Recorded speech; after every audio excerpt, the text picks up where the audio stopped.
everybody. Welcome to Bricking with Friends. How are you guys doing? Yeah, very well. Very good. Yeah. Obviously, we have One Brick Stud Chris and TJ, Titanium J, here with us. Oh, excuse me. Apparently, something did not agree with me, and it's been a while since I ate, so that's just slightly odd. Anyway. Hi, PBJ. How are you doing? Hey, PBJ. Good to see you out there. So today, my music seems a little soft. Is it just me, or is it just like super, super soft? You can just about hear it in the back, faintly, but yeah, it's not too a little bad. quiet. There Not too bad, though. I think that's slightly better. There we go. So Chris is taking a break from building today because he ran out of space, apparently. Yeah, I've got nothing. No space. That's typical Lego problem, I think. Well, yeah, I know. I've ran out of space too. So I'm building, and I'm going off brand. I'm building the Garfield refrigerator from Fantasy. Ooh. That's cool. I already opened up the box. I'm already slightly not happy because there's stickers. No, I thought alternative branding. I just realized the backing sheet matches the background of the live stream. That's kind of funny. But this sticker is adorable. I love this. That is sticker. Cool. Are you right to take a picture of that and send it to Nicole? Because apparently alternative brands don't have stickers. I'll take a picture of it and send it to her. Hold on. Let me just do that right quick. I can do that. I know. Okay. I'm quite surprised. I always thought Fantasy, obviously not. Yeah, Fantasy and Lumi Bricks. I thought they just always had prints. Well, I knew it could be. It was like a mixture because I know that big Sherlock Holmes building. That one has a mixture of stickers and prints. Well, that's got the sticker that goes over 2 bricks, isn't it? Yeah, and then it's got some other stickers too. You're right. Okay. But I thought this is a small set. This should not exist. No. Not the eyes. There is a sticker for a 1x1 round donut.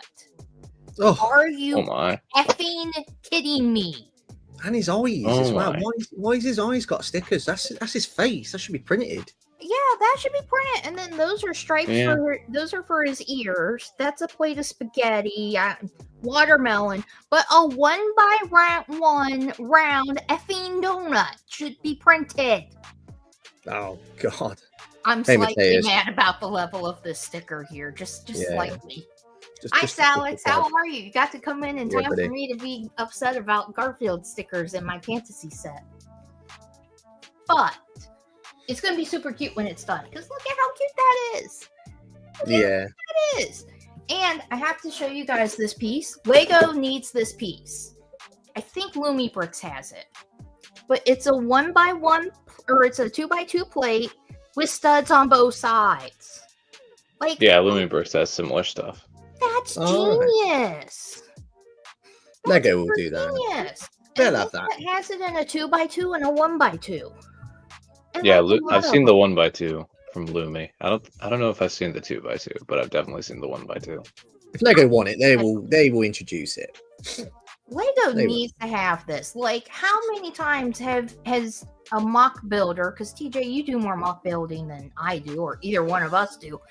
Would this not be a super helpful piece for mock building?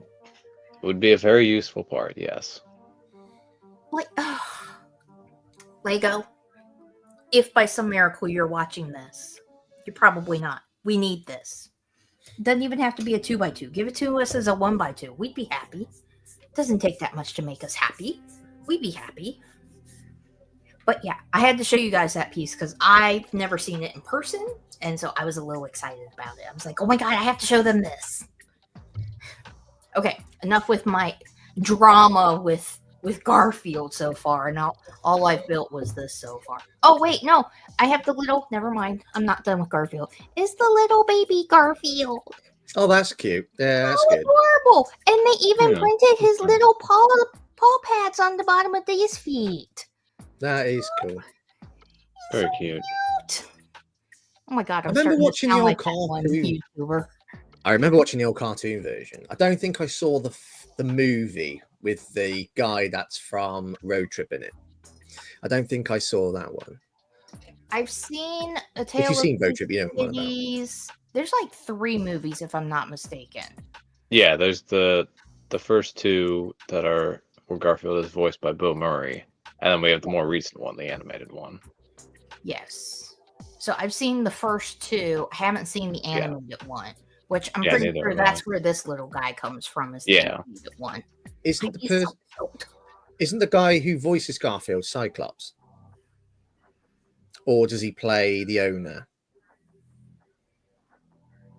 I don't know. Don't ask I me. feel like he's got some sort of association. I know the guy from Road Trip. He was in it. I love that film, and but I think the guy who plays Cyclops is in it. Or In he the voices cartoon version, that just the last. the movie version. So Bill Murray does the voice right for the Tale of Two Cities 1 and 2. Okay. I thought TJ would know better than me on that. Okay, yeah, I see the guy from Road Trip. Like that actor, yeah, that's where I know him from. Is from Garfield. I don't know about Cyclops though. Let's have a look. See, I'm hopeless at any kind of movie stuff like that. I'm completely hopeless.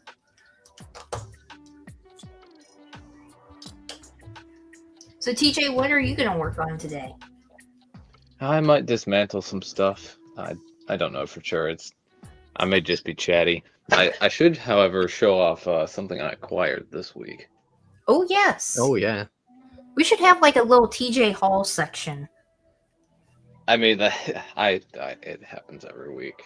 It Yeah, does you know this little thing. Oh, just a little. Oh, look at that! The little beauty bit. that is. Look at that. I'd hold it. I need both hands, otherwise I'd hold up the flex tape with it. But Remind us, how did you claim it?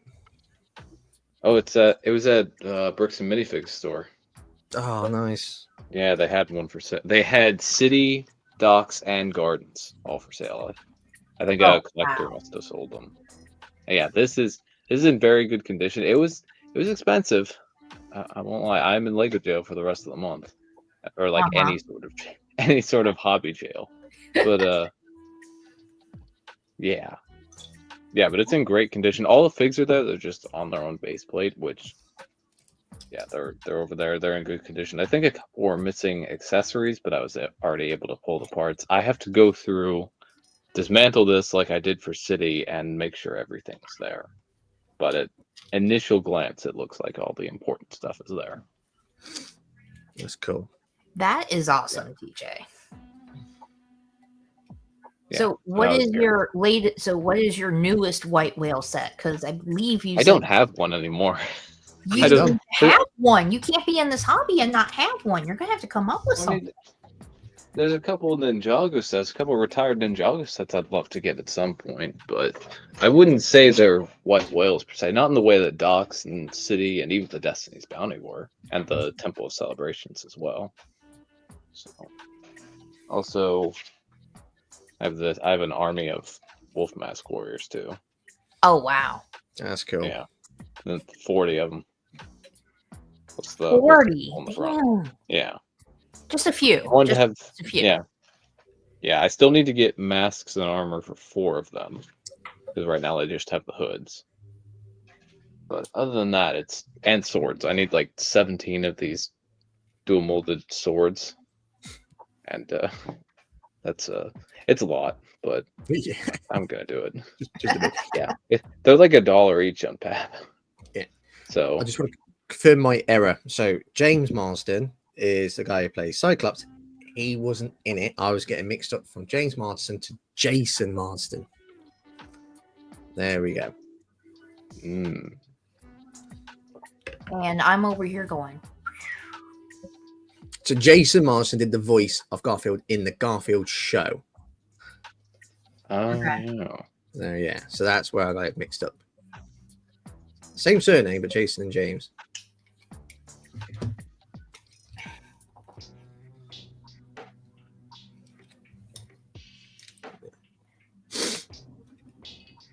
So, Chris, I believe you wanted to talk about the Hogsmeade set coming out. Nah, not really. No? Okay. Well, we can move Come on on, to something else. Who wants to talk about that? Honestly, seriously, come on.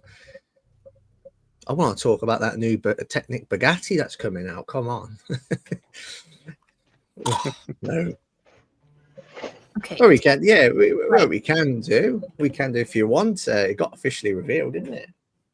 It is officially on Lego's website, which means I'm okay with showing pictures because it is on Lego's website now. Yeah, we can. Yeah, we can definitely talk about it. What do you want to do? Do you want to start with the GWPs? Whatever you want to start with. Okay, why don't we go from boring to best? Okay, so I think order of that would be probably the polybag because that's nothing new. That came out in February the 1st. I think it was February the 1st. And I guess the metal Hogsmeade sign is probably the next. I love that thing. I do. It's just because it's not Lego, you know what I mean? It's not like a set that you can build. And then we got obviously the really good GWP, which I think the threshold isn't too bad for the price, you know, the room requirement. And then of course Hogsmeade Village.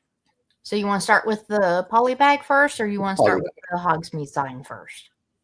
Polybag. Polybag it is. Polybag. There we go.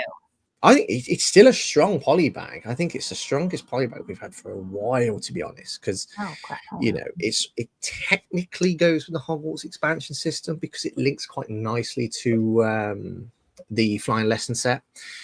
So you don't quite get the Harry in that set that Oliver Wood trains, but this is sort of like later on once they discover Harry can operate a broom. And yeah, look at the polybag. You get 2 good minifigures in this, and it is exclusive because Harry uses the Oliver Wood torso. So when you get Oliver Wood, he'll be training Harry, who's got the exact same jumper as he has. But it's always nice to get something exclusive, even if it's based on the rearrangement of parts. And yeah, I like the statue figure.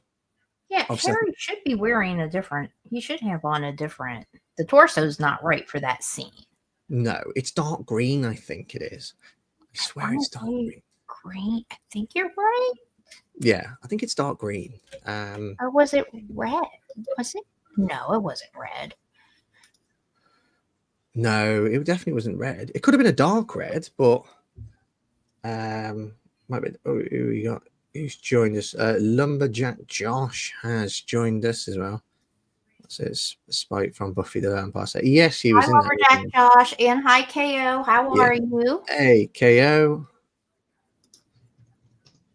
So what I just figured out is that we both need to go back and rewatch the movies again because we didn't remember what color torso Harry actually should have for this. Always an excuse. Probably could just look it up really quick. Yeah. I've looked. Okay, I just looked it up. I looked at the actual scene, and that could be black. It could also be a dark blue. It's a dark color, so I think. Yeah, I think it's more of a dark blue, so not quite accurate, but not as bad as we might think. Definitely not like a red or a green or anything like that. It's similar enough to what Oliver Wood is wearing to where it works okay. Yeah, I think so. It's good they're using the statue piece as well, because I think that statue piece first came in Rivendell set, like the torso. So it's good that we're getting that as well. So it's a statue piece with a bit of detail. It also comes in the Flying Lesson set. Quidditch sets? I thought it was in one of the Flying Quidditch sets. It is. It's in the Flying Quidditch set. In the new one, the one that came out in January. Oh, no, I was Flying Lessons set. Yeah.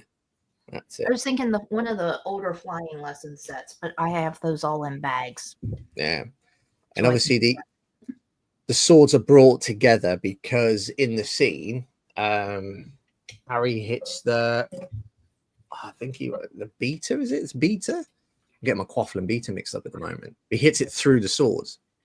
Yeah, it's the beater's the name of the position. I don't know what the name of the thing is. Bludger. Bludger, that's Bludger. Bludger. Yeah, and so that gray torso has been in 5 sets. Rivendell was the first, followed by the Natural History Museum, followed by Tournament Temple City Ninjago set, and then the 2 Harry Potter sets this year, the Polybag and the Flying Lesson. Okay. Yeah. I was thinking a different torso for older flying lessons then. And Chris, we need to go back and watch all of the Harry Potter movies, starting with number 1 and working our way up through the last one. Because clearly we don't know what we're talking about, apparently. No. Well, I just remember me stuff. Yeah, how did I remember Bludgeon? You guys didn't. I know. It's not right here. I know. That's not right, Chris. That's all right. We need to go back and watch the movies. I know. I know a decent amount of Harry Potter. I've read the books. I've seen the movies. I'm It's not all right, hardcore into it, but one day, TJ, I think we'll be reminding you what color Kai wears. That's going to happen. no, you never forget. Don't think that will happen on my end. Speak for yourself. DJ, I might come up with some Sora facts. That's probably the closest I'll get is typical nerd. Yeah. But to qualify for this, over here it's £40. I'm assuming for you guys it's 50. I don't remember. I don't remember what the numbers say. It doesn't say on here. I'll look it up. Stand by. TJ can be the official looker-upper. Yeah. That's going to be your title, TJ, looker-upper. Assuming it tells me. Assuming I can find it somewhere. Okay, here it is.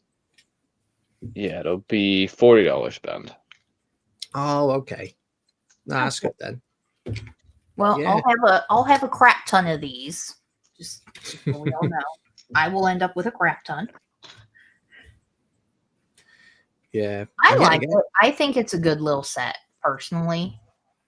I can't wait to get it. And yet, it's another mini Quidditch set that is still not a stadium.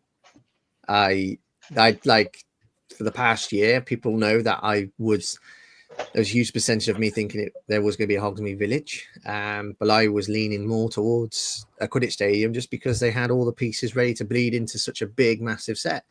I think they might give it another year. There is still so many Quidditch torsos and polybags and pieces that they can use. And I think this is just a little reminder as to what's to come, because the thing is, Oliver Wood's training Harry to compete in a Quidditch stadium. We haven't got that stadium yet. So it should come. And I'm not going to say anything else other than Quidditch stadium for next year. I can't see anything else. I cannot see anything else. They're going to come up with something just different just because you said that. Possibly. A Nocturne Alley, I think not. I could see them doing Nocturne Alley. I think so. To have something to go with, wow, okay. Like, yeah, you can have Hogsmeade with Gringotts, because it seems like you can have it with Diagon Alley, but I think they'll have to have something to go with Gringotts, because they didn't display Gringotts in the footage with Hogsmeade and Diagon Alley. I wonder if they I don't know what that reasons for, but I think they might put Nocturne Alley with Gringotts. I don't know, but to wait and see. I mean, that's all we can do is wait and see. I would like for it to be. I mean, I would be happy if it was Nocturne Alley or if it was the Quidditch Stadium. Yeah.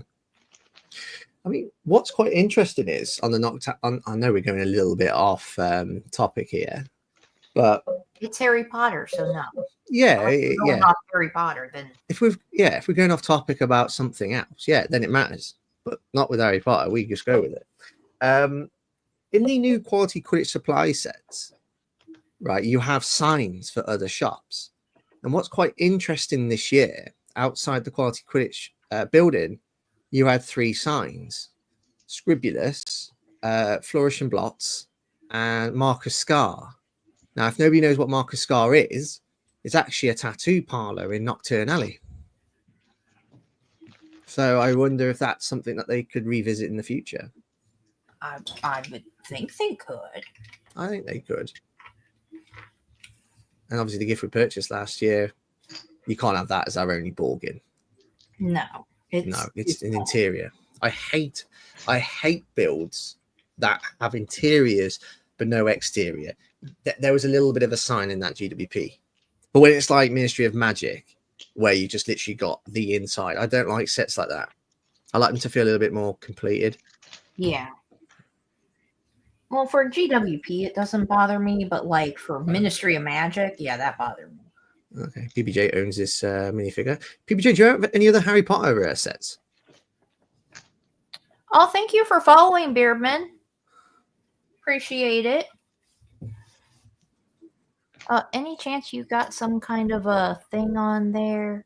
Did anybody notice if anything happened on Twitch when Beardman followed? I'm not on Twitch. I didn't notice because I am limited on my screen space, so I have the Quidditch lesson on the same tab as Twitch, so I have that up instead of Twitch up. But thank you for the follow. I appreciate it. I have lots of cute little emotes that you can use. Oh, and I have things that you can redeem too if you want to redeem anything. I don't know if they work. They should, but I don't know if they do. What's your favorite set, PBJ? If you had to rank it from third to first, what's your holy trinity? I bought 5 of the Hogwarts polybags to make the UCS polybag from Rebrickable, and I am 1 wizard tile short of having all 16. Oh, that's cool. That's nice. That's awesome. Okay. So yeah, it's a decent enough polybag. You get 2 figures in technically, exclusive Harry. I think they've done better than they have done in the past few years, because last year was the same Draco that we seem to get a lot. The year before that was I want to say Cho Chang, where they just gave a different hairpiece. And I think the year before that was when Dumbledore was take away his dress piece and then put plain legs on him. I don't like it when they do those sort of minifigures, because it makes you feel like you have to get it because it's a different figure. And we was talking about this last week, and he's just like, it's just a downgrade version. Oh, nice. Oh, you won Gringotts Wizarding Bank. You won it? You won it? Wow. That's amazing. I did technically only pay like $20 or $50 for mine. Yeah. Because I used points. I remember when I got mine, I was with Nicole, and we stayed up a little bit later after family break. So I ordered mine. I went straight through 10 minutes, if that, to order it. I think Nicole was on the website till like 2 or 3 hours, I think it was. Oh my god.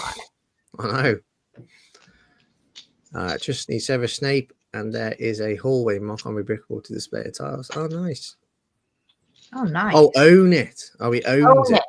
I was about to say, who was giving away a Gringotts Bank? Yeah, who would do that? My second choice is Diagon Alley. Yep, you can't argue with that. Diagon Alley is actually my number 4 currently. Just because I got Hogwarts Express, Burrow, and Gringotts in the top 3, and I'm convinced Hogsmeade is going to eclipse Diagon Alley, just because it's. I don't know. I can't really make that judgment anyway until I've actually bought it. But yeah, Diagon Alley is a good build. But if somebody was like torn between Diagon Alley and Hogsmeade, the sensible choice would be to get Diagon Alley, because that's soon to retire. But I got a feeling they might not retire it. They shouldn't retire it, especially when you're advertising Hogsmeade with it, and you've only got 4 months. If you want that display in the eyes of Lego, you've got to now buy that within the next four and a bit months. Knowing Lego, they probably will retire it because it's Lego. Yeah. We've only ever had, I think we've only ever had one UCS set that's retired since the reboot in 2018. Is that right? Didn't they technically retire the big one that's behind me? Not yet. I thought they actually did retire. It's just there's so many out there. It's not on their site. You can still get it. I don't think that's retired yet. Hogwarts Express is the only set that's retired. I know Diagon Alley, as it stands, will, and Icons will this year. Yeah, So, I did retire. Yeah, oh, you'll love the Hogwarts Express BBJ. It is fantastic. When you look at it, I can just see it to my left. It feels like a UCS set. It's massive. It's a nice scale to the minifigures as well. Because, like, obviously, the smaller Hogwarts Expresses, they're decent, but, like, it does look a little bit too small.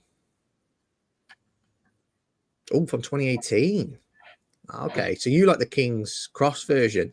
I like that, but there are actually a lot of inaccuracies with that set, which, like, if I'm viewing this through the movies, like, I think Lupin's got the wrong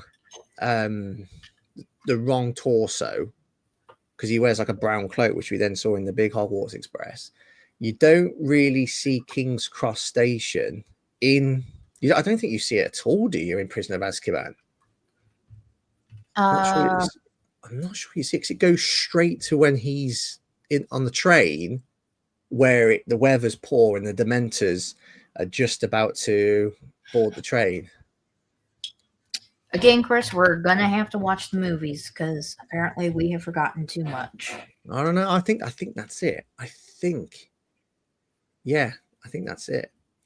And also they got the Trolley Witch on there, and the Trolley Witch wasn't in Prisoner of Azkaban. I don't think. Again, probably watch it. Yeah, I don't remember a scene at the station from Prisoner of Azkaban. I don't think there was.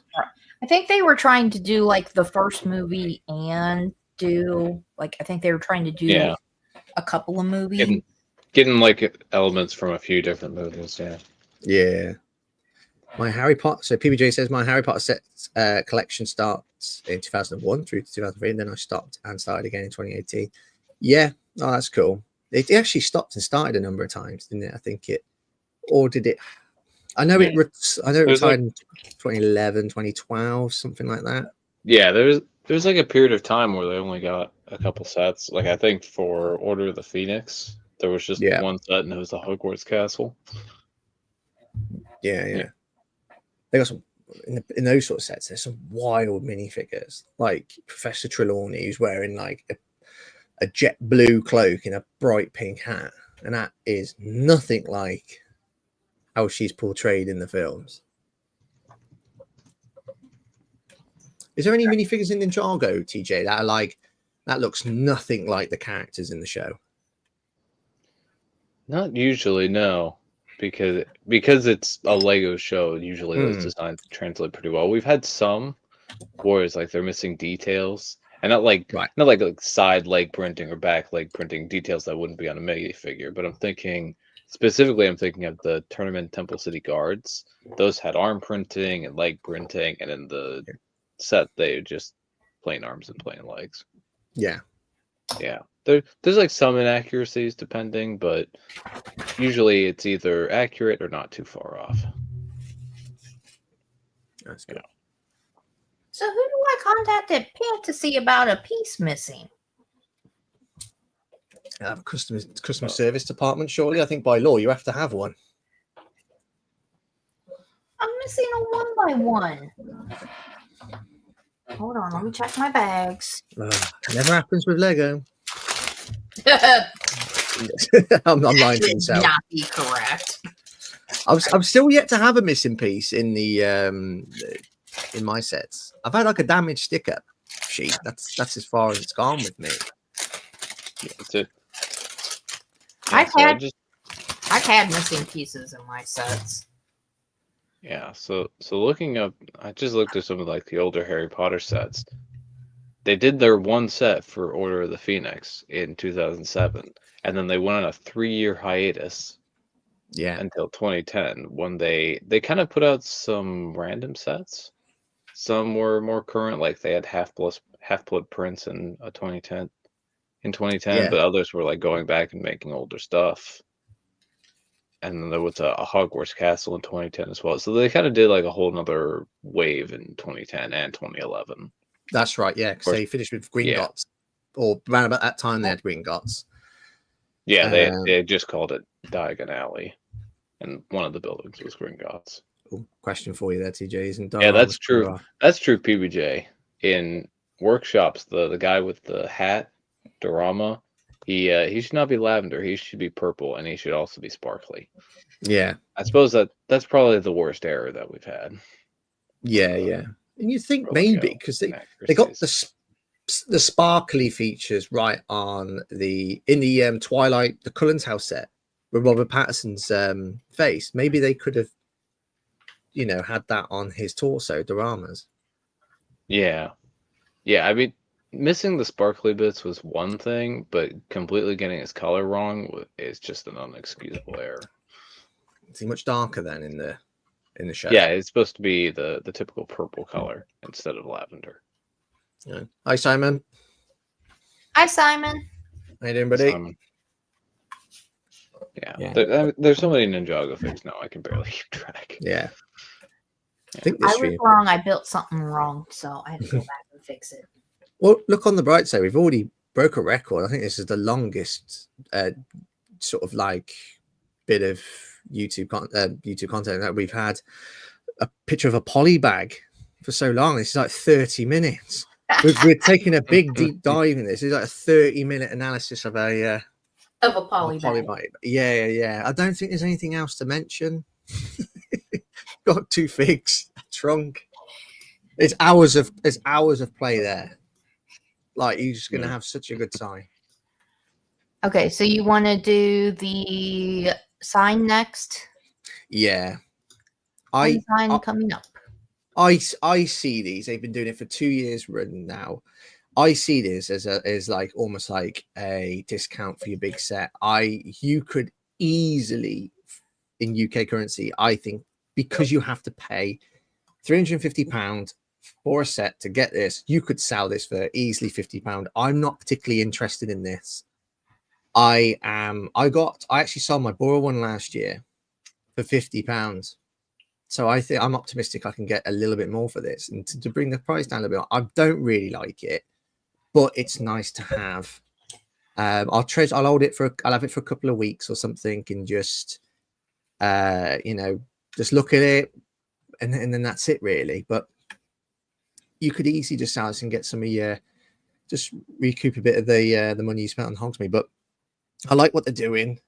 This marks as it's almost like what Star Wars do with the coins. We know how big that theme is, and for our theme, Harry Potter, to be doing this, I think that says a lot about how successful this theme is. To have a third GWP, have gift with purchases that's like what Star Wars do, that's pretty good. And I think if we keep seeing these additional GWPs, whether it's coins or ornaments and so on, then that's a good sign for the theme. But I'm going to enjoy it temporarily, and then I'm probably looking to sell it on and put it towards another Lego set. Now, see, I actually like this, but I like I like trinket-like things. Yeah. So this is something that I like, and I would totally. I mean, I'm keeping mine. I still have my Burrow one. I like things that go with the set that might not necessarily be part of the set. If that makes sense. Yeah, but absolutely. I like things like this would be considered a collectible, and I like collectible things. Absolutely. So for me, this is right up my alley, and it is like Lego-fied. So I like stuff. So I like it. I think it's fun. Like I have a whole box of like the stuff, like the gift with purchases that comes in black boxes, like this does. I have a whole box of that stuff. Yeah. I like it. But it is nice. I'll be getting. I might be getting. Wait, this one's the one that comes with the Hogsmeade set. You have to buy Hogsmeade to get this. So I'll only get one because I ain't buying 2 Hogsmeade sets. I don't got that kind of money. Yeah. It is nice. You get sort of like a 2D sort of look of the set, and then obviously you got the three most notable shops, their signs above, which to the left is Honeydukes, and then you've got the Three Broomsticks, and then you got Hogshead Pub, and it does look nice. They do look nice. Last year's one with the Weasley clock, that was really nice, really pretty, and so on. But yeah, and it's also good to get something additional to your purchase as well. But I can't say these trinkets are for me, so. And it is something that's not for everybody. No, absolutely. But it is for me, and I like it. I think it's cool. Plus, it's gold. So my little Niffler heart, it makes my little Niffler heart happy. Yeah. I like that it's only with purchases of Hogsmeade, whereas the Lego GWP that's exclusive is in just like purchases above a certain threshold for the Harry Potter theme. I think that's a good tier to have, like a good tier system to have. Yeah, and they need it, don't they? Because if they didn't have this, like, you sort of like, you don't want to. Let's say this ornament didn't exist. I don't think it would feel great spending £350 on a set to then get the room requirement. You sort of need like that extra incentive to go and buy the big set, because I don't, because it's Lego know us. We don't like to, if we want to qualify for a GWP, we don't want to completely eclipse it, do we? Right. We want to just creep over the threshold to then have the possibility of purchasing something else and qualifying for a GWP again. I mean, what do you guys think in the chat? Do you like this ornament?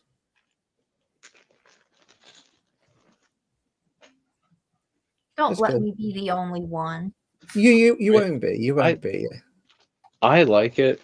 I mean, it doesn't appeal to me personally, just because I don't collect Harry Potter, but I like it as a concept. I like the inclusion of it.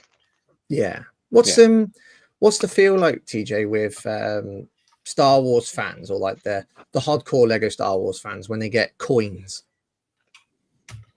I mean, not everyone likes them. I personally think the coins are cool, but again, I don't get them because I'm not usually buying the big sets day one, so, or any big Star Wars sets for that matter. But and I don't feel like a whole lot of Star Wars fans like them. I think it also depends on the coin and depends on design and all that, and availability as well. Of course. Like I forget. Probably, I think like a couple years ago when they did May the 4th, they made whatever the non-Lego item was, like the middle tier of GWP, and I don't think people were a big fan of that. But then this past May the 4th, when they did Jango Fett's Slave 1, and they made that whatever it was, I'm pretty sure they made whatever the non-Lego item was exclusive to purchases of the Slave 1. That made more sense, and I think that was more well received. Yeah. Like, I have some of the Star Wars coins because of from when Mike was buying them. Or when Mike used to be into Lego like that. So I have some of them. And they're pretty much they're pretty much mine, let's be honest. And I like them. I think they're cool, but they fall into that like collectible trinket like thing that I am into.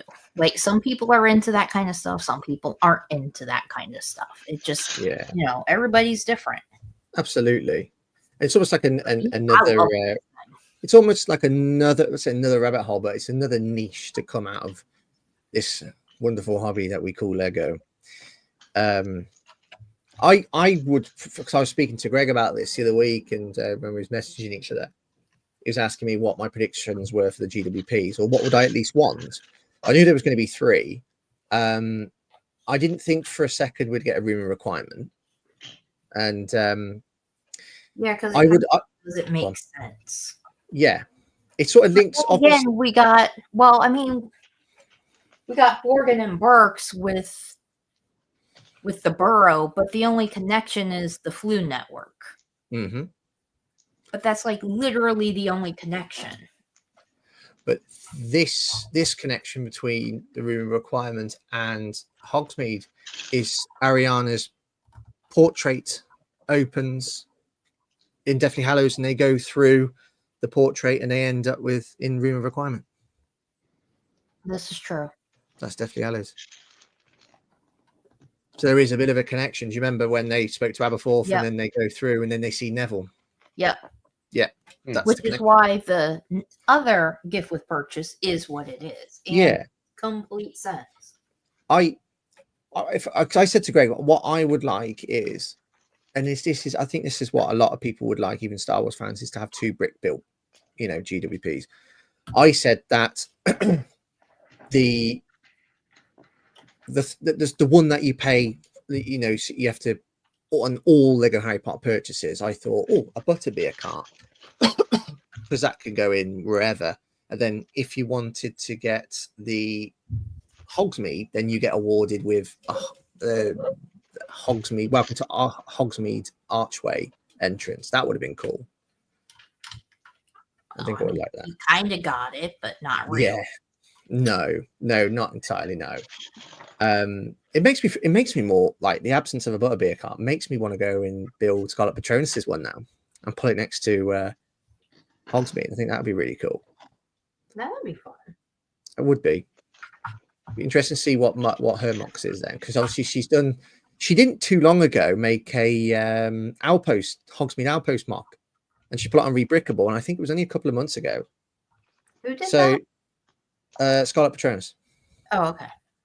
Which is really cool. So it'd be interesting to see her designs if she wishes to expand the new Hogsmeade. Yeah, it would be cool to see what she does. So PBJ's not into Star Wars coins, had the Lego Classic coins and a Ninjago 10-year anniversary coin. I'm guessing, TJ, you have that as well. I don't actually. Ooh. I never got that, and I need to. Okay, it's your white whale coin.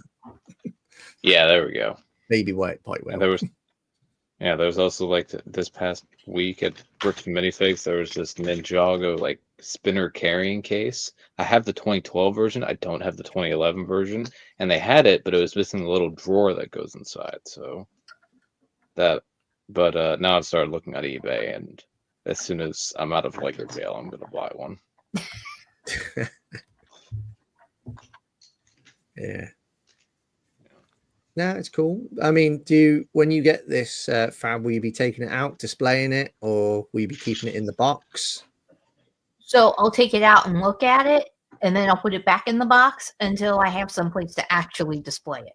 And then it'll go in my box of black box gift with purchases that's somewhere underneath this table next to me. Yeah. Is it this one? Yeah, it's this one.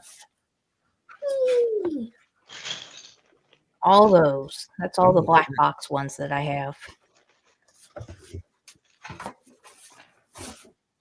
And I love them. I love all of them. I think they're all cool. Cool. Right. There's nothing else I've missed out on this, has it? You know, I think we've reached a saturation point with this GWP. So let's move on to... Hold on.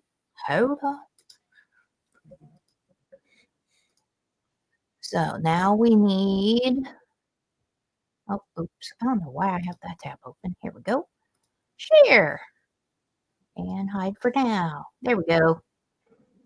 This is fun. I like this. This is a very, very good GWP. This is fun. You know, because when I first heard Room of Requirement, I was like, it better be for when the Room of Requirement is being used by Dumbledore's army and anybody who supports Harry to hide from like all the like Snape and everybody else. Yeah.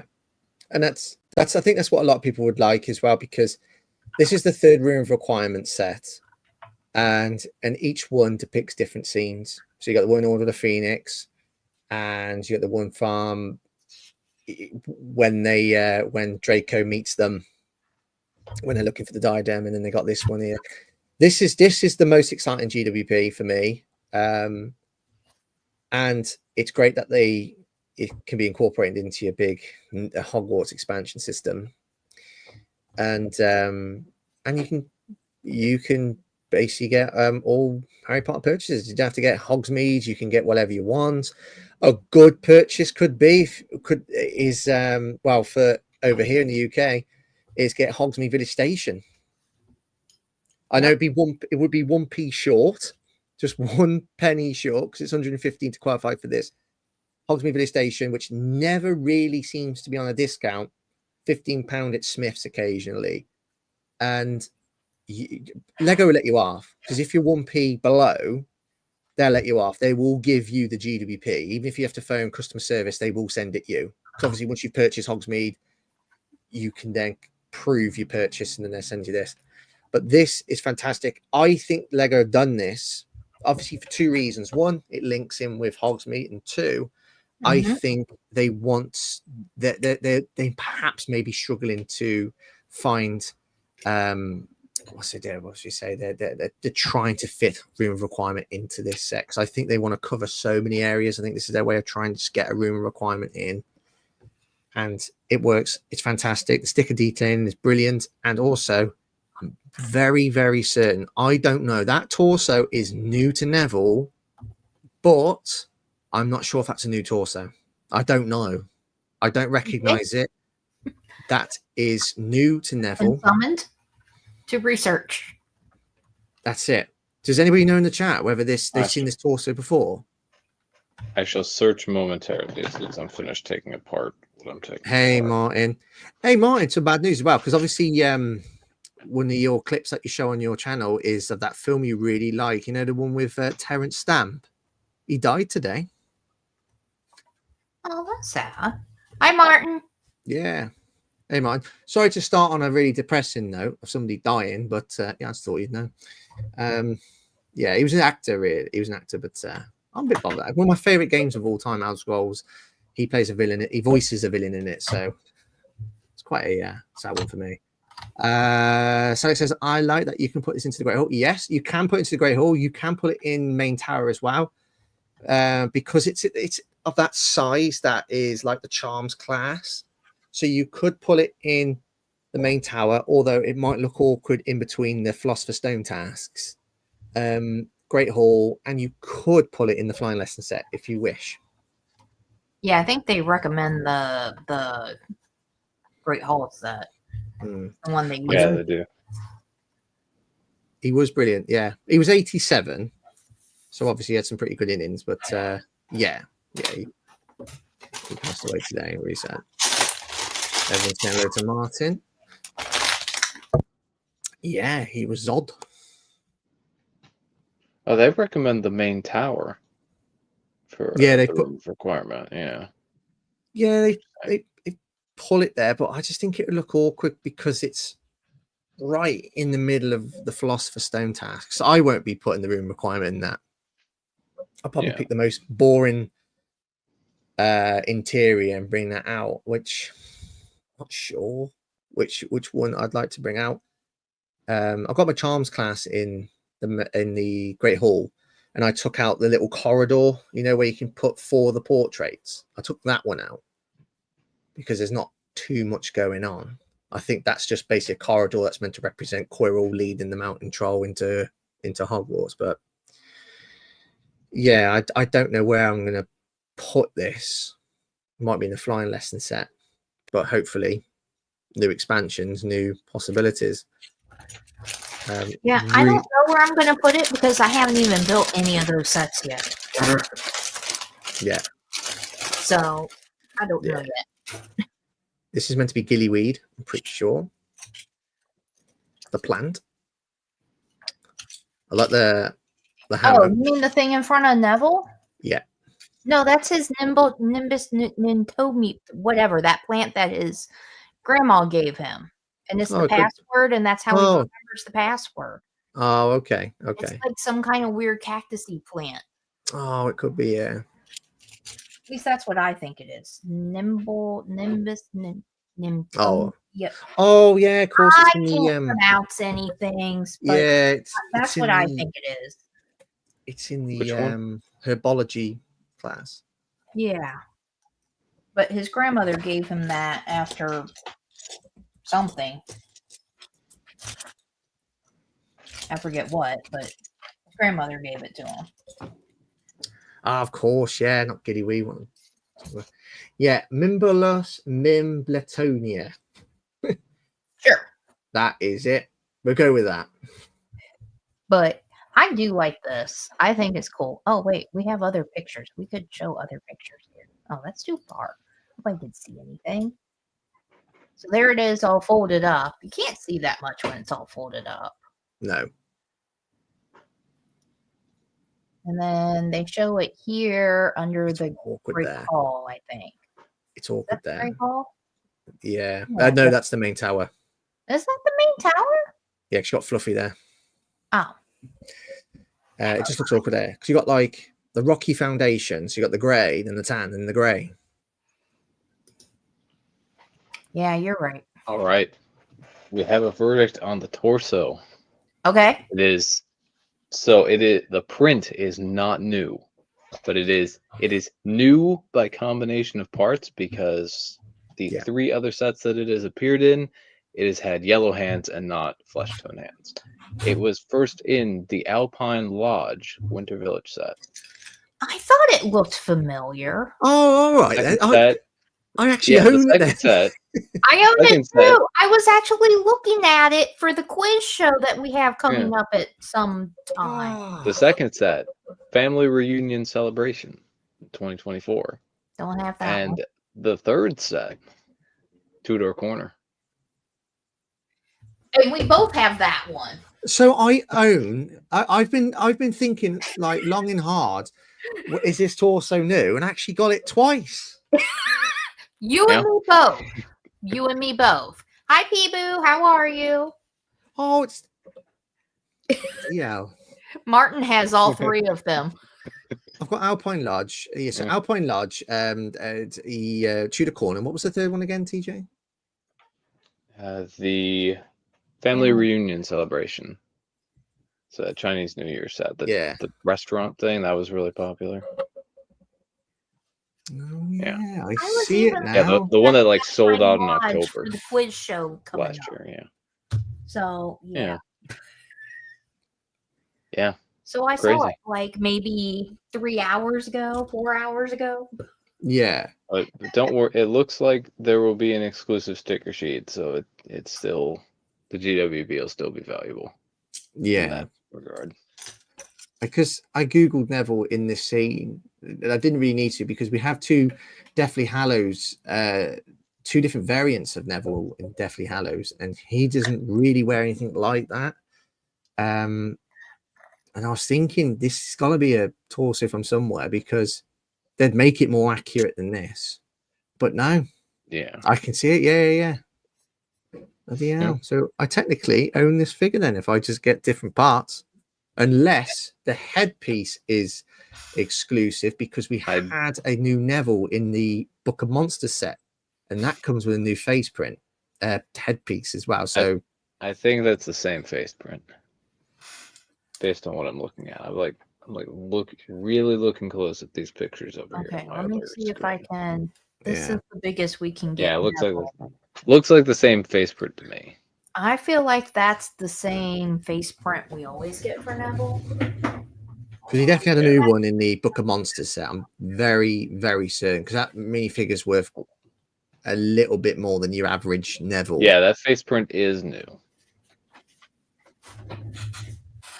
for that set, but it looks like it'll also be appearing in this. Oh no, that's a different. So that's the same headpiece as the Book of Monsters Neville. I believe so.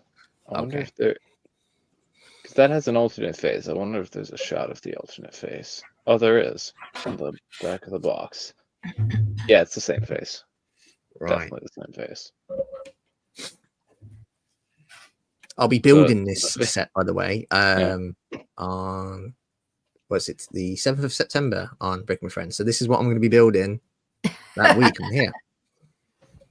So you could part together this Neville figure if you really wanted to. I'm prepared to wait. I'm prepared. Yeah. I don't like. But on the other torsos though have yellow hands, whereas this one has. Yeah, you'd have to. Yeah, you could part it together. You'd have to swap out the hands. Is one of the things you'd have to do. which I don't do that, but to No. each their own. Hmm. I know Robin Hood Bricks does it all the time. Is it me, or was those beds tiny behind it? So it does actually show Neville in one of them, or I saw a picture with Neville in one. Yeah. Yeah, there. There's no hammock. Yeah. No, below it, the blue Yeah. ones, the blue beds at the bottom. Oh, the blue bed. Oh, Not the the- not the blue green. beds. Not the Yeah, hammock. those are tiny. They Those are for the tiny. first years. Those are for the first years. That's what I'm going with. Yeah, Is short legs. is that where you put Cornish pixies in? What? Those beds, they're tiny. No, that's for the first years. It's even too small for them, isn't it? Nah.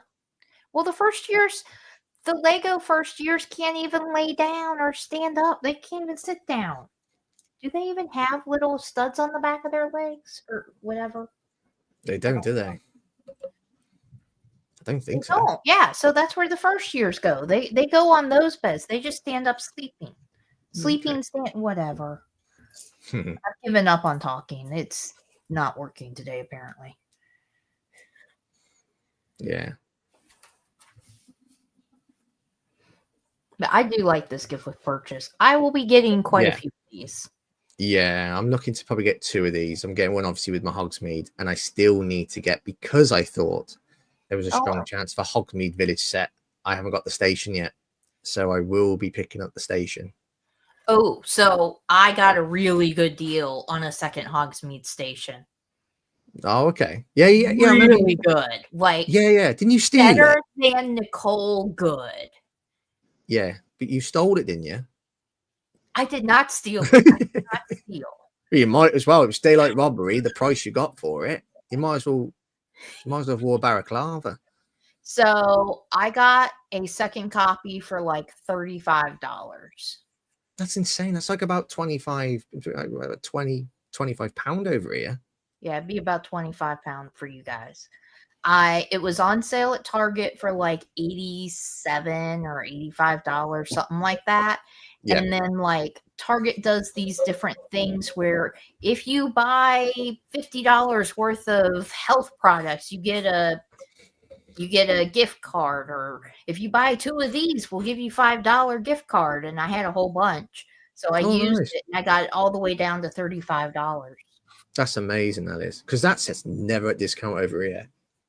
It was Like, it's you know, been it is, discounted to like $87, $85 over here. Yeah. But only occasionally. And I just happened to see that it was discounted at Target. When I was actually online, because I bought it online. I was like, oh wait, I have gift cards. And then I found more like physical gift cards. So I like scratched off the back and added those onto my account too. And I was like, yes, $35. This is the best deal ever. Brilliant. To say that I was happy would be an understatement. No, you're happy. Oh, we got Ivan is joined us. Fabric. Hi, Ivan. How are you? Oh, he's getting the Barry's door. Oh, that's cool. That is a very good set. Advice: get a case for it. And will not pronounce. That's what that is. Get a case for that, Ivan. I would, because with it being 90% black, I think it warrants a case. For his birthday. Oh, you got for your birthday? That's awesome. Oh, and happy birthday. Yeah, happy birthday. Yeah. Happy birthday.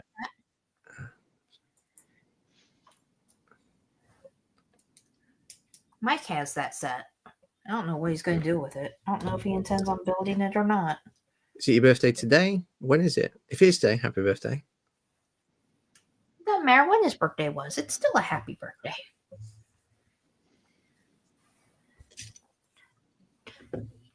Since we're halfway through, do we want to do our quiz show? Well, yeah, absolutely. Let's go for it. We got a few more people that's joined us, so why not? Let's go for it. So everybody's here just in time for the quiz show. Let me finish assembling Garfield's ears here. Hold on just a second. Because I need to make sure I have a pen and paper. Oh, I have that already here. But let me just finish assembling Garfield's ears. Oh, okay, bit of a while. So Ivan is his birthday is the 11th of December.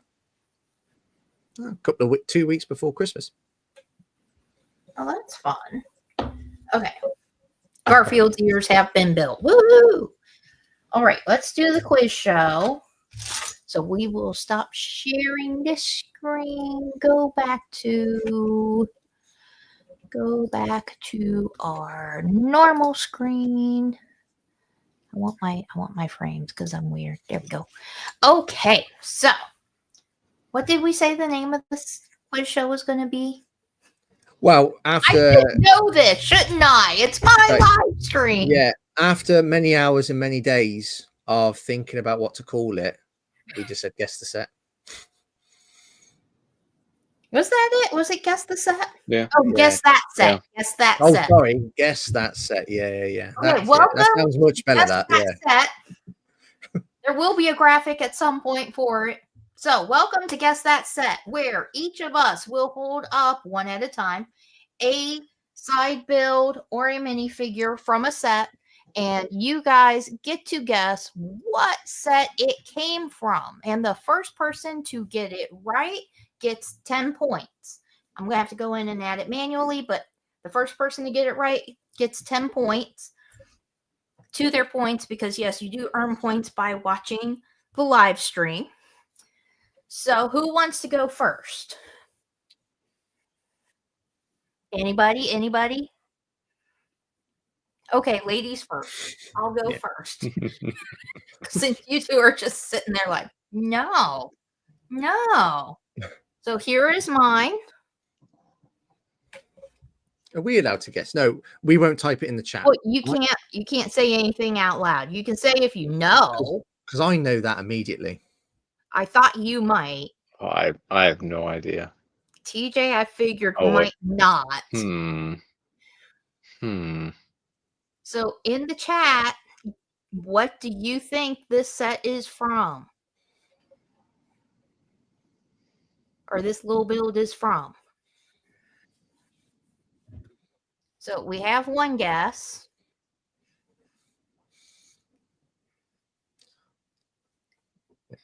Any other guesses? Oh, we got two guesses. Peeboo thinks Hagrid's hut. Martin thinks Hagrid's hut. Salix also thinks it's Hagrid's hut. Simon has no clue. No, Simon primarily collects Gabby's dollhouse sets, don't you?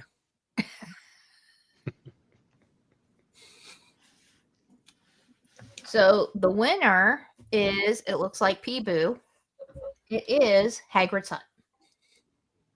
Well done, Peeboo. I have no idea. Yeah, it is Hagrid's. It's Hagrid's recliner. I mean, it makes, with that context, it makes sense, but I just had no idea. Yeah, well done, Peeboo. Yes, congratulations, Peeboo. Woo! Okay, who's going next? Don't make me pick. I'll go. Go on then. All right, you ready? Okay. I almost picked that. I know. Did you? I don't remember where this is from, but I know I've seen it before. Oh my goodness. That. I know I've seen this before, but I don't remember where it's from.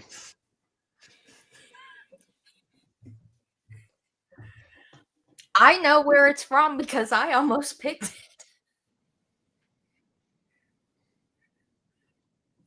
Okay, Martin thinks the newsstand GWP.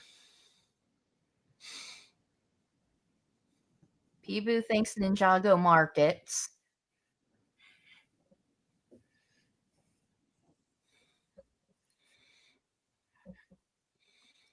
Corner kiosk. Corner kiosk. Yeah. Interesting.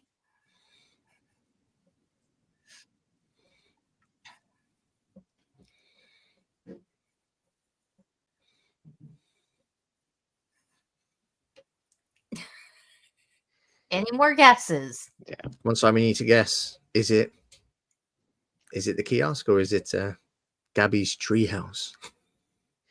Yeah, come on, Simon. Wait, is this a new segment called Stump TJ? It is this week, apparently. So far, it's doing a good job. So, Yeah. Lumberjack Josh thinks toy shop. Go on, Simon, what do you think? That's what I'm thinking.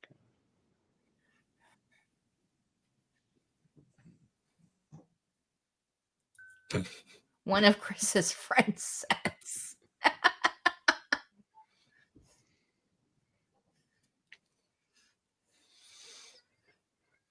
TJ, what do you think it is? And it's not the big I- gumball machine that recently came out. Just Yeah, making it clear. I have no idea. I feel like I've seen it before, but I have no idea where it comes from.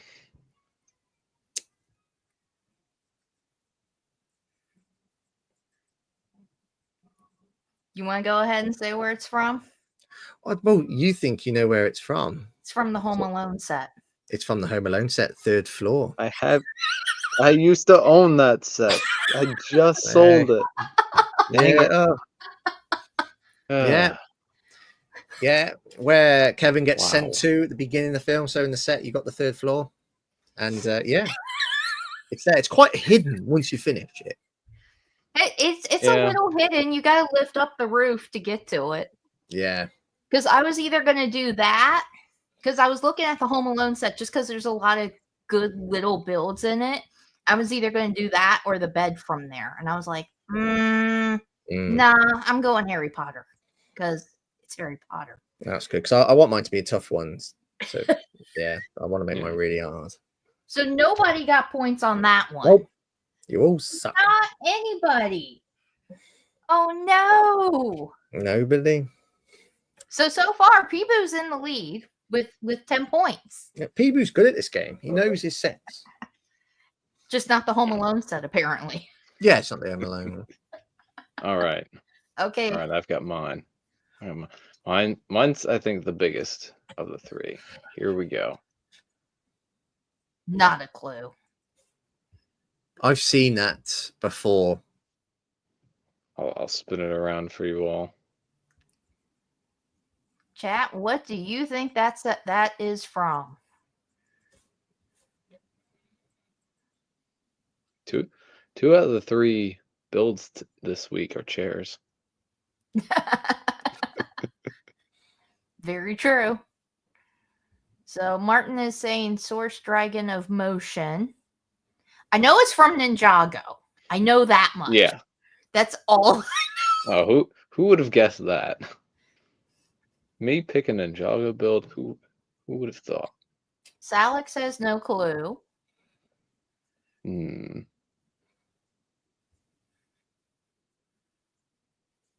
on the no clue train with Salix. Ivan says the Source Dragon of Motion.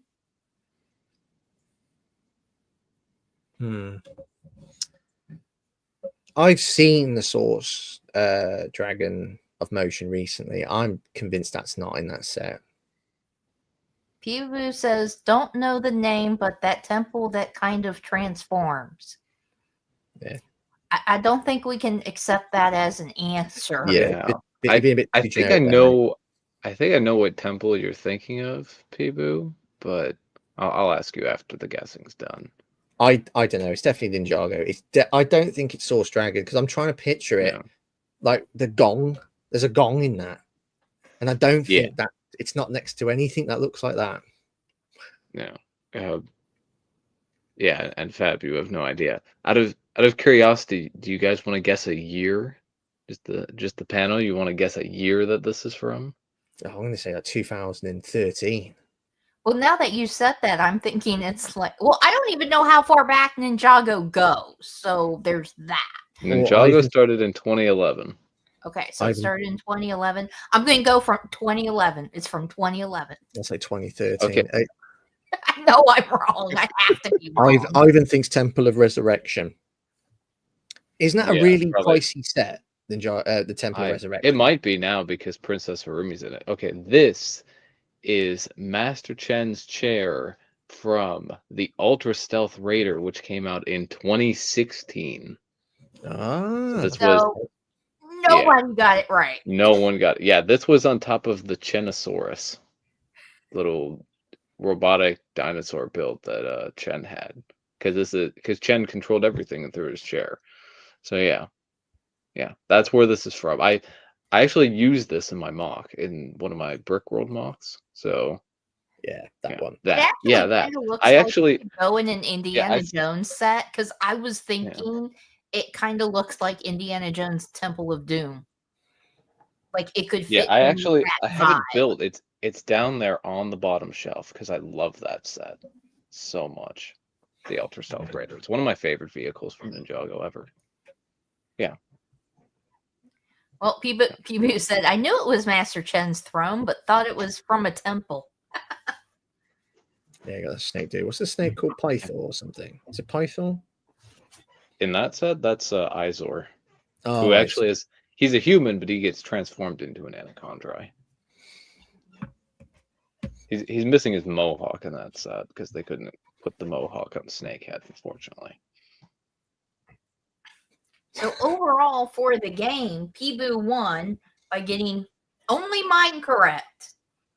So congratulations, Peeboo. Oh, Adam Peeboo. And I'll add 10 points after the live stream. It's quite hard, that is, isn't it? It's quite hard. Wow, anyone If I got wouldn't have gone right. looking in the Home Alone set, I would not have realized that was from the Home Alone set. I think once you've built it as well, it's like it is hidden. It's like where it is. You don't really see that section of the room of the third floor. Even in the film, you can just about see it. Yeah, But I even mean, it's you all have to built lift up. up you have to lift up the roof, and then it's on the right hand. But even when you lift up the roof, it's Unless like you you look have to down. really look hard. You have to That's- look down to see it. That's what I'm basing the builds I'm bringing to this show. I'm making sure it's hard. It's going to be a tough one. Yeah. Next, God help you guys. If I next just week. do anything Ninjago from like before the past few years, I don't think anyone's gonna get it. Oh, God. Well, you know I won't get a single one of them. So, and if I do, it's by some miracle. Why? Yeah, I'll have to think of something clever for next time. Yeah. But we also can't make it too hard that nobody gets any points, because then nobody will want to play or participate. Have to give some variation. Yeah. Actually, I might go from an extremely hard Home Alone one to an extremely hard Harry Potter one. Yeah, it's a better variation. Still An tough. extremely hard Harry Potter one. Yeah. How about medium level Harry Potter one? Yeah. I don't know. Medium level one, period. Yeah. Well, I don't know. I like this game because I'm already starting to think about what's going to be the build for next week. Yeah, I'm already trying to figure out what I'm going to do for next week. I also need to come up with a graphic or something to play before we're gonna do it or play the game. All right, so you want to talk about Hogsmeade Village now? Yeah. Who doesn't want to talk about Hogsmeade Village? Anybody? That's like asking Martin if he wants to build dreams.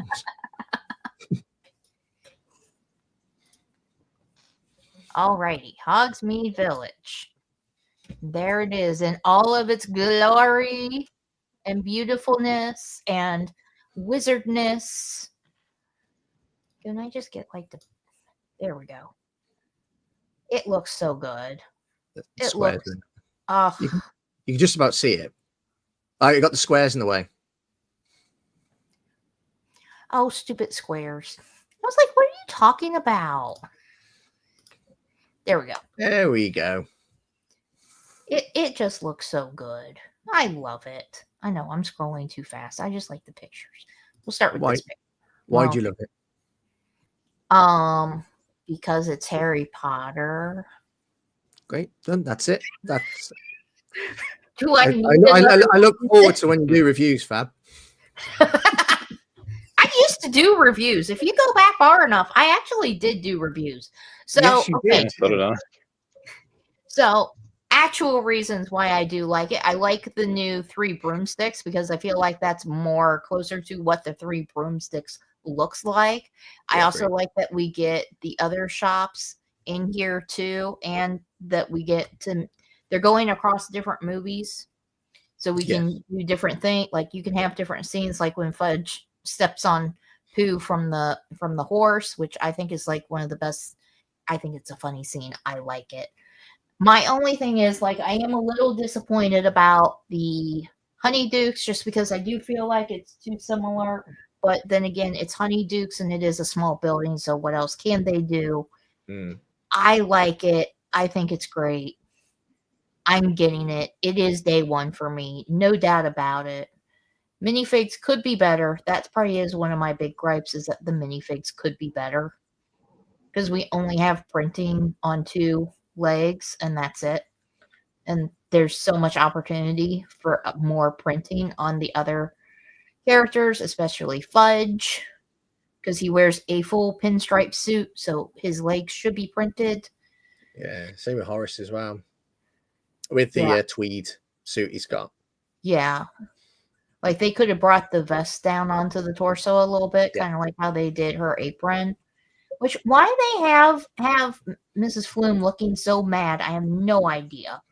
Why they gave her a mean face. That is Molly Weasley's face. So that's the face that's the headpiece that we got for Molly in the borough last year. So when she goes mad when they arrive after rescuing Harry from Privet Drive, that's because they got Molly Weasley's headpiece from that. Yeah, but why do they have to make Miss Flume look so mean? We never see her yelling at anybody. So I don't understand that choice for a headpiece. Because Miss Flume never looks mean in the movies. You could pretend somebody's stealing sweets. Somebody's stealing sweets from her shop. And she comes out and attacks them with a broom, beats them to death with a broom.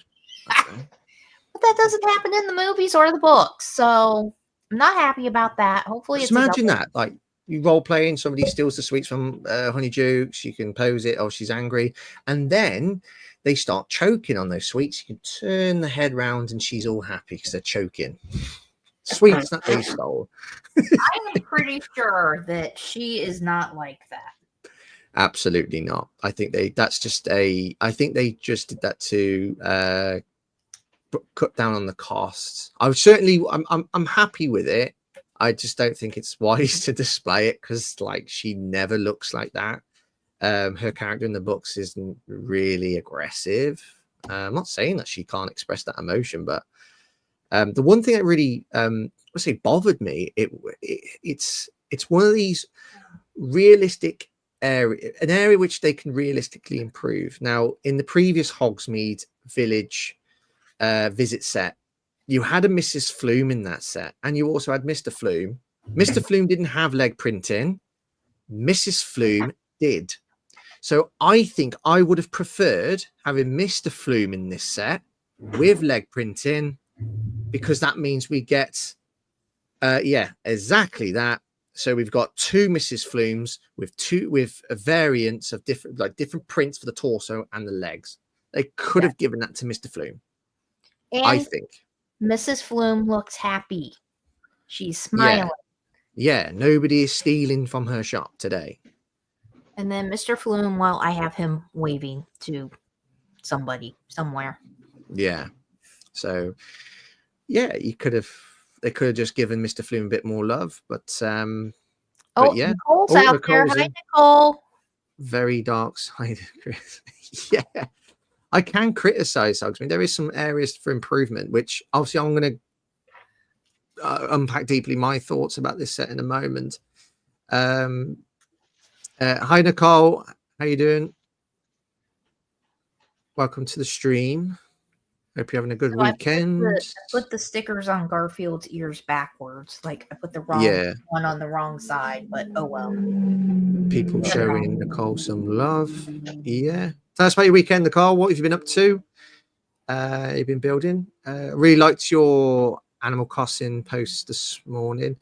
So I said you gave Nook's Cranny a bit of extra love because I think you're enclosing that building as part of your super awesome Animal Crossing Island, and obviously for somebody who collects Animal Crossing sets, kind of inspire me and gives me a bit of pause for thought on what I would need to do, because I agree with Nicole with the Animal Crossing sets. They are very flimsy. Like, they use the plates that are in the Mario set, and you couldn't, even with like the smallest sets, I'm thinking like the bunny set, you couldn't really pick that up in one go, because I've tried to do that and pieces just fall out your hand, you know. So I need to get it on a base plate or something. I think I might do that. So I want to build like a mini Animal Crossing. So, oh, and Nicole, you'll be happy that I bought Goldie's Cozy House yesterday. A small discount, but I'm happy with it, which was one of the new Animal Crossing sets. But I'm waiting for those big two. Is it Blarther's set and the House of Season set, Season House, Creative House set? I'm waiting for that to drop down in price, because very expensive for what it is. I'm not using that word overpriced, because I don't believe in that word. Very expensive. Okay, cool. Everyone's saying hello to Nicole. Right. So obviously I am over the moon about this set. I think I've been giving that away quite obviously recently. It's a significant. Have you really? Oh, have I not posted enough? Oh, shame on me. I thought I was giving it a bit of. I think I was being a bit too much, but maybe I need to. Maybe I need to post a little bit more. But no, Honeydukes, I think it's a minor improvement. I think the new one looks a little bit wider. Thank God that we now haven't got Honeydukes with the sticker windows, because there's two big errors with the stickers for Honeydukes in the previous set. One, it's a sticker on a rounded piece, and I'm not the biggest fan of stickers on rounded pieces. And also, it's a clear sticker. I'm glad they've just done this. They've just given us brick built windows, and that's it. And I like that. And it's got that curviness to it, which is really, really nice. So for me, this is a winner, just because the one part of the set I didn't enjoy was the sticker element. And I was thinking, well, they gave us printed windows in the big Diagon Alley around that time. Why didn't they do that with Honeydukes? It looks a little bit wider. I think it looks a bit better. Minor upgrade, but the significant upgrade is 3 broomsticks. It is gorgeous. It's big. Yeah. It is significantly bigger. It's on scale, and I like it. I really do like the 3 broomsticks. I don't think it's central. I'm not too sure, but I'm very certain in the film. I'm just going by the film view here, not like Orlando, Florida, where you can visit Hogsmeade. I'm very certain it's Zonko's then 3 broomsticks, which you can rearrange. It's not a problem. I'm just going by what they shown. In Orlando, it's not central, like it's not like at the end of anything. It's just like along as a row of shops. Yes. Now in Hogwarts Legacy, it is central. It's like right there, and then Zonko's is like off to the left-hand side, if I'm not mistaken. Yeah. Not that I've ever played the game to know that, but I feel like they're treating this like it's a Gringotts equivalent, but I don't think that's the case. But I like it. The one thing I really like, which is something you don't quite get in the Diagon Alley set, I like the different variation of roofs. The roofs are brilliant. It's not just a straight line. Here's the top of the buildings. Each roof is different. I like that. Yeah. And I like the curvy chimneys. It's superb. I do think, though, in the movie, they do show that the for Diagon Alley, that the roofs are kind of just like flat roofs along the top. So that's why it is like that. I think that's why it's like that in the set. Yeah. You don't really see it. You don't really see the tops of the shops in the films anyway. It's just like that one. It's like when Harry first goes to Diagon Alley for the very first time, and Hagrid, like, it's like that very first time that he sees it, you can see like the roof lines, and it's all flat from what I think it's Weasley. I think it's Weezer with Weezers. Then you might not see. I think the only time you get to see a reasonable bird's eye view is when they're escaping on the Ukrainian Iron Belly. I think that's a shot at the top of the Diagon Alley, but I will get onto the price because that is definitely a topic we need to talk about, and that's the price. There's various perspectives you can take on with the prices, but comparing Diagon Alley is an interesting one, which we're going to get to in a moment. Having the tallest building in the center balances the picture. Yeah, very good point there, Martin. Yeah, it's like a bit of a focal point. My favorite base plate, as I've already said, my favorite section is Hogshead. So that third base plate, because it's got 3 new establishments, and also my favorite buildings on that base plate, and also my favorite figures on that base plate as well with Aberforth. I like the fact that we get in 5 new shops. So this Harry Potter keeps remaking the same thing. That's not part of this set now. I mean, you've got 3 broomsticks and Honeydukes, but you get 5 new shops. Now, I was optimistic that we'd get Honeydukes, 3 broomsticks, and Hogshead Pub, but I didn't think, because nobody who's to say for certain we was going to get Dalvishing Bangs and Outpost and Scriven Shafts. To get those shops in is pretty cool. To get 7 shops is fantastic. Yeah, to get Dervish Bangs is really cool. Yeah, absolutely. And yeah, I'm Ultimate Winter Village set. Really happy with this. I think the mini figure selection could be better. Like, again, we could have had a Mr. Flume instead of Mrs. Flume, perhaps, or maybe just have both. They could have incorporated the Outpost Worker from the smaller Diagon Alley set, because you got an Outpost Worker there. You could have any Outpost Worker, preferably a new one. Yeah, absolutely. The McGonagall minifigure, that's more of a McGonagall that is settled in 3 broomsticks, but the McGonagall that comes in the Hogsmeade visit set is much stronger. The printing and what she's wearing at that time, because this McGonagall is just reused from the Flying Lesson set. Yeah, that one is in the visit set. That is superb. And she has printing on the back. Yeah.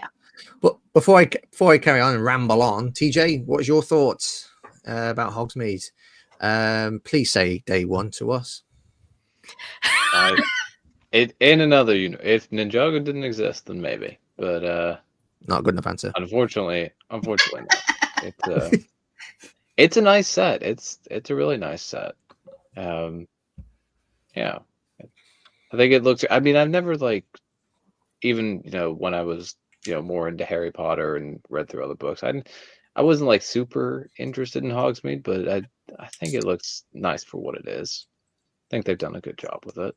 Yeah, absolutely. Yeah. And it would be, and I think this will appeal to a slightly wider audience because it is winter themed. I think this will embed quite nicely with Winter Village displays. I think it's the perfect time as well on the Winter Village set front, because this year it's rumored that we're going to have a train. So obviously I think some people might be disappointed that we're not getting a building of some sort, or if people have been collecting that theme for 10 plus years, they might have the old train. But I think this is nice to have the same year that you're getting a train, because then you get in a variety. Yeah, now you have a place for your trains to stop at.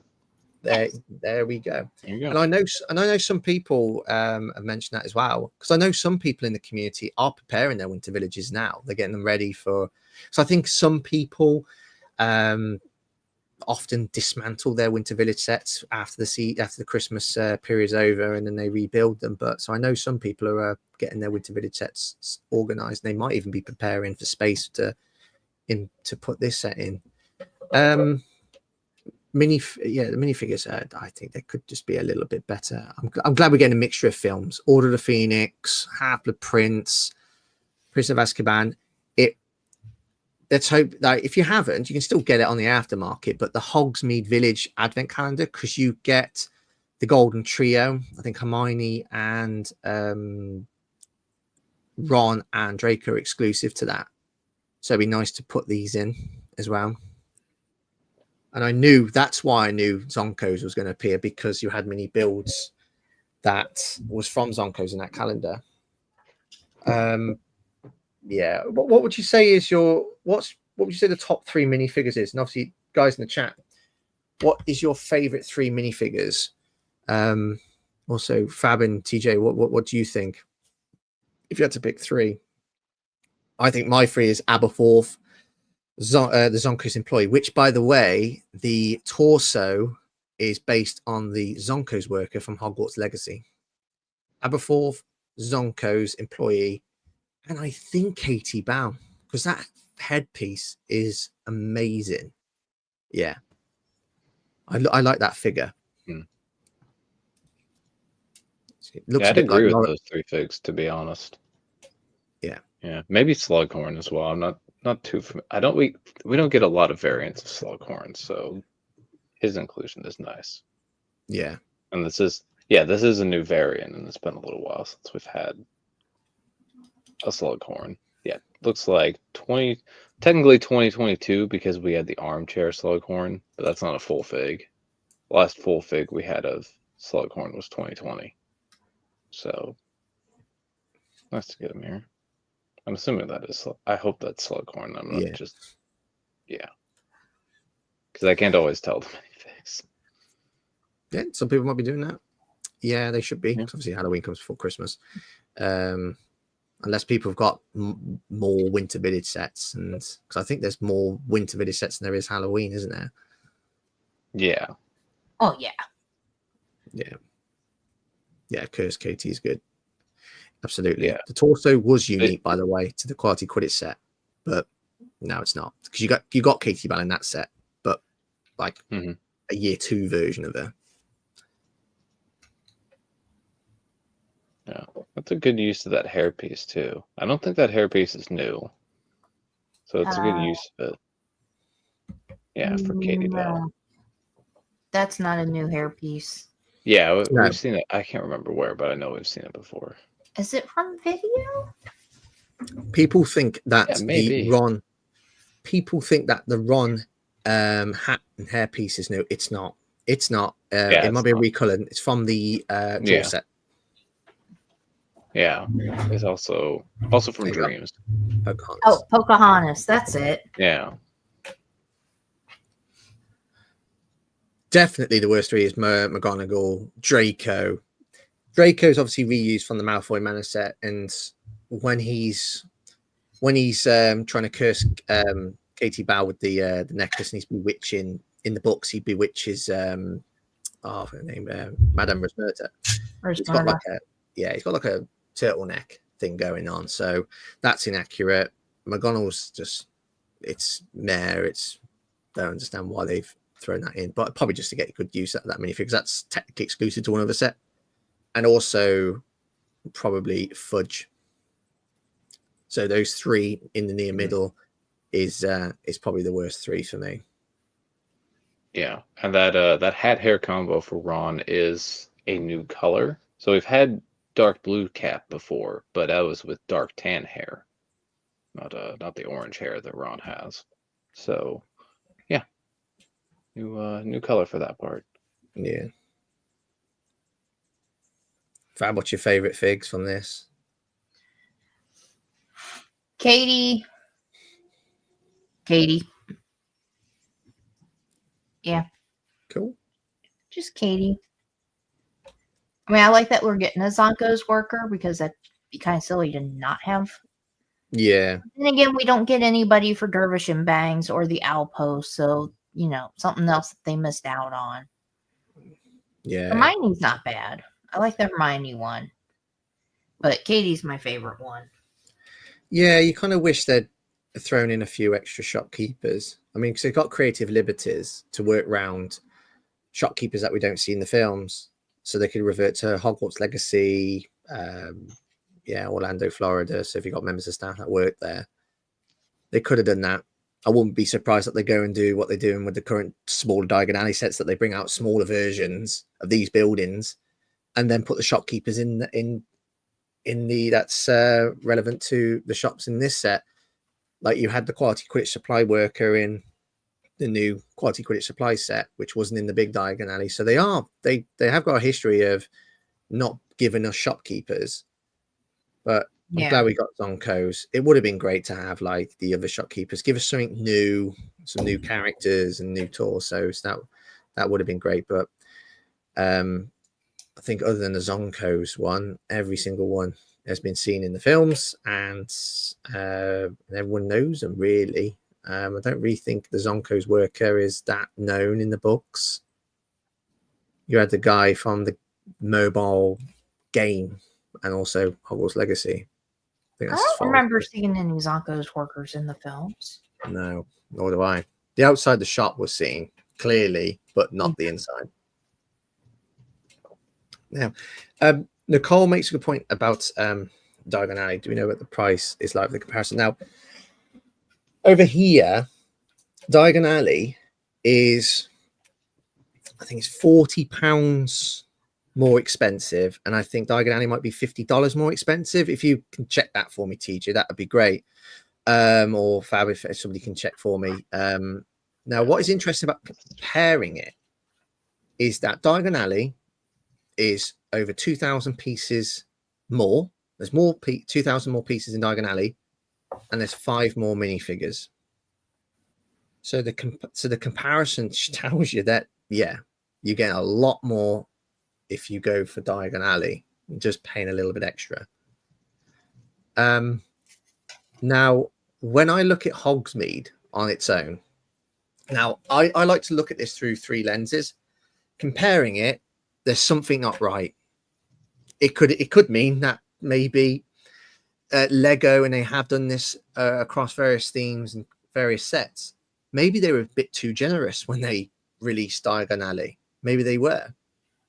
Sometimes you get sets that you look at and you think, yeah, I could comfortably pay the retail price for that set. Maybe they were too generous with Diagon Alley. But when I look at Hogsmeade in isolation, it's what, just under 3,300 pieces, 3 base plates. So on an average, that's what, 1,100 pieces per base plate. That's what, about 110 pound per base plate. So that means it's about 300 to 330 of what is a 350 pound set, meaning that there's 50 to 20 pound left over. The minifigures will cut, minifigures will be part of that price, the box, the instructions, etc. Stickers, I'm perfectly fine with the price. I think it's perfectly fine. And also the other perspective I want to take on is buying it on September the 1st. You get, from my valuation, about £80 worth of GWPs and just under £20 worth of points. So I think for a £350 set that I would be more than happy to pay for without GWPs, to get £80 worth of GWPs and then the points, I'm very happy with that. But the Diagon Alley comparison is an interesting one because you're paying a little bit more and you get a lot more, which is interesting. Yeah, and the price differences you listed earlier are correct. Yeah, $50 more. Yeah, $50 more or £40 more. Yeah. I'm not sure where, because I know you guys have tariff issues, don't you? Yeah. Prices go up. It's I got a role to play, but when you look at it, it's like, I mean, 2,000 more pieces for $50 more and 5 more figures. I would always encourage people to perhaps, if they don't own Diagon Alley, prioritize Diagon Alley over Hogsmeade, because it at this moment in time it's going to retire in 4 months' time. So yeah, that's weird. It's good. Yeah, it's been out since September 2020. Wow, so it's been 5 years. That's a while. So yeah, they're probably eyeing that for retirement. Plus, they keep putting out all the smaller Diagon Alley related sets. Yeah. So yeah, maybe they're trying to fill that gap that way. Yeah. I heard somewhere sometimes the price of a set can be a little bit more inflated because Lego know what's going to happen with figures, for example. So like a lot of the Diagon Alley minifigures, they're not massively special. You can get them in various sets, like the pieces. So I don't know. Let's say, for example, majority of these new torsos are not going to reappear. I wonder if that's what adds to the value of this set. I don't know, but that's just something I heard.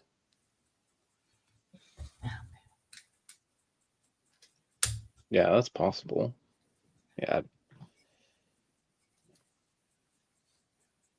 Sorry, I've been trying to figure out where I like completely went wrong trying to assemble Garfield's face for the top of his head for the fridge. TJ, whenever you do go to buy a Garfield set, don't buy the refrigerator. Don't buy it. I was actually thinking about buying the refrigerator. Kind of looking at that one. That one looked kind of nice. Either I can't read the instructions or they shifted things when they went wrong on the instructions. I'm not sure. I don't know if it was me or if it was the instructions.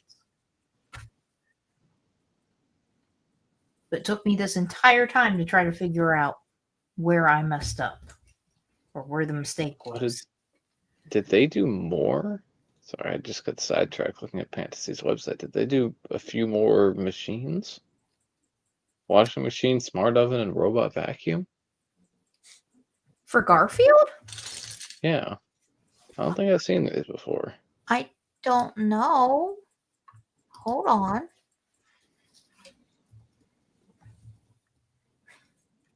Poor Chris. Well, That's all right. Sorry, Chris. You got completely sidetracked with Garfield. Oh, so it's okay. It's all right. Yeah. Yeah, because I just started searching them up. Yeah. Yeah, I don't recognize those. Yeah, I hadn't seen them before. You can show us what's on there. Hold on. Yeah. Takes a little bit of If I mouth work. If I wanted a regular Garfield, it's either that lasagna that's sold out, or I could get the gumball machine.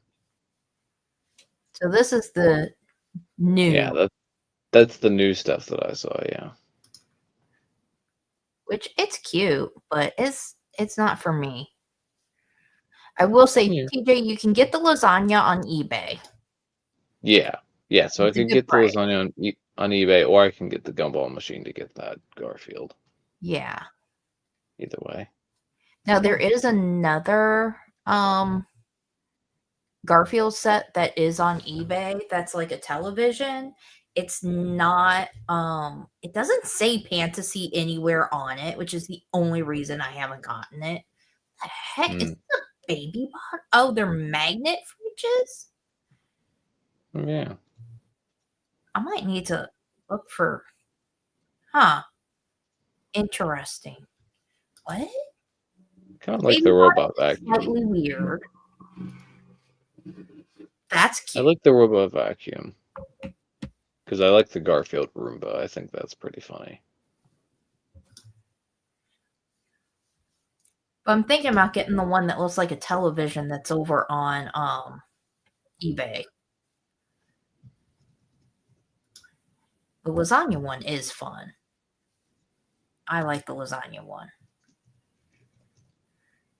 Because that is just classic. Classic Garfield. We should probably get back to Hogwarts before. No, it's all right. It's all right. It's okay. There's room for Garfield. There's room for a cat. Like, I used to watch it a little bit this growing up. Oh, I absolutely love Garfield growing up. What did the television one look like? It looks like a television. Oh, that's not the one that I found. I found something else. There's one that's a taxi cab too. Oh. There's like a I found one one. that's Garfield sitting in a chair. But then there's also like a smaller Garfield watching a TV. Oh, yeah, I hope the Garfield. Definitely not fantasy. Yeah, I don't know where it's from, but I want it still. because it's I just Gar- found another. It's like a TV and a car. There's two things. Do you plan to get all these sets, Fab? no, Look, no. no. Is it the taxi cab? I don't think so. It's like an open topped car. It doesn't look like a taxi to me. Oh, because I know I'm gonna have to look. I'm not gonna do it here because my Yeah. eBay information may pop up, and we don't want that.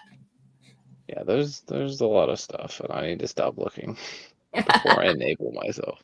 I almost started enabling myself on like Star Wars model kits, but like so like the backstory behind this, I bought this on Monday. It's this Death Star Bandai model kit, and I figured, a little thing I can get started with. I haven't built it yet, but I can show you guys what I'm dealing with in here. So what I'm gonna have to do is cut off all the pieces off and snap them together. But this doesn't have any sort of stickers or decals, like water slide decals or anything like that. This is like a very basic model kit. But I was looking at some of their other model kits, and those have like water slide decals and are a bit more intense. And then I just started looking at Star Wars model kits, and I was like, this looks really fun. I need to stop looking. Yeah. You're It doesn't gonna cost start down a $1,000. new rabbit hole of a new hobby there. Yeah. Yeah, I need to stick with the stuff that's fairly simple. There's like a couple other of those Star Wars model kits that I want to get, but they're inexpensive and they're small and they're easy to construct. So Yeah. Easy Yeah, to construct sounds good. yeah. Yeah, tell you about Death Star. I'll tell you, there are a lot of people warming to this new Death Star now. Yeah. Yeah, it does seem like more people Yeah. are coming on board with it. I think it was just a little bit too early. Like, without seeing it, people made a decision. think- Well, I think majority of people did make a decision because I think it's like $1,000 in one go.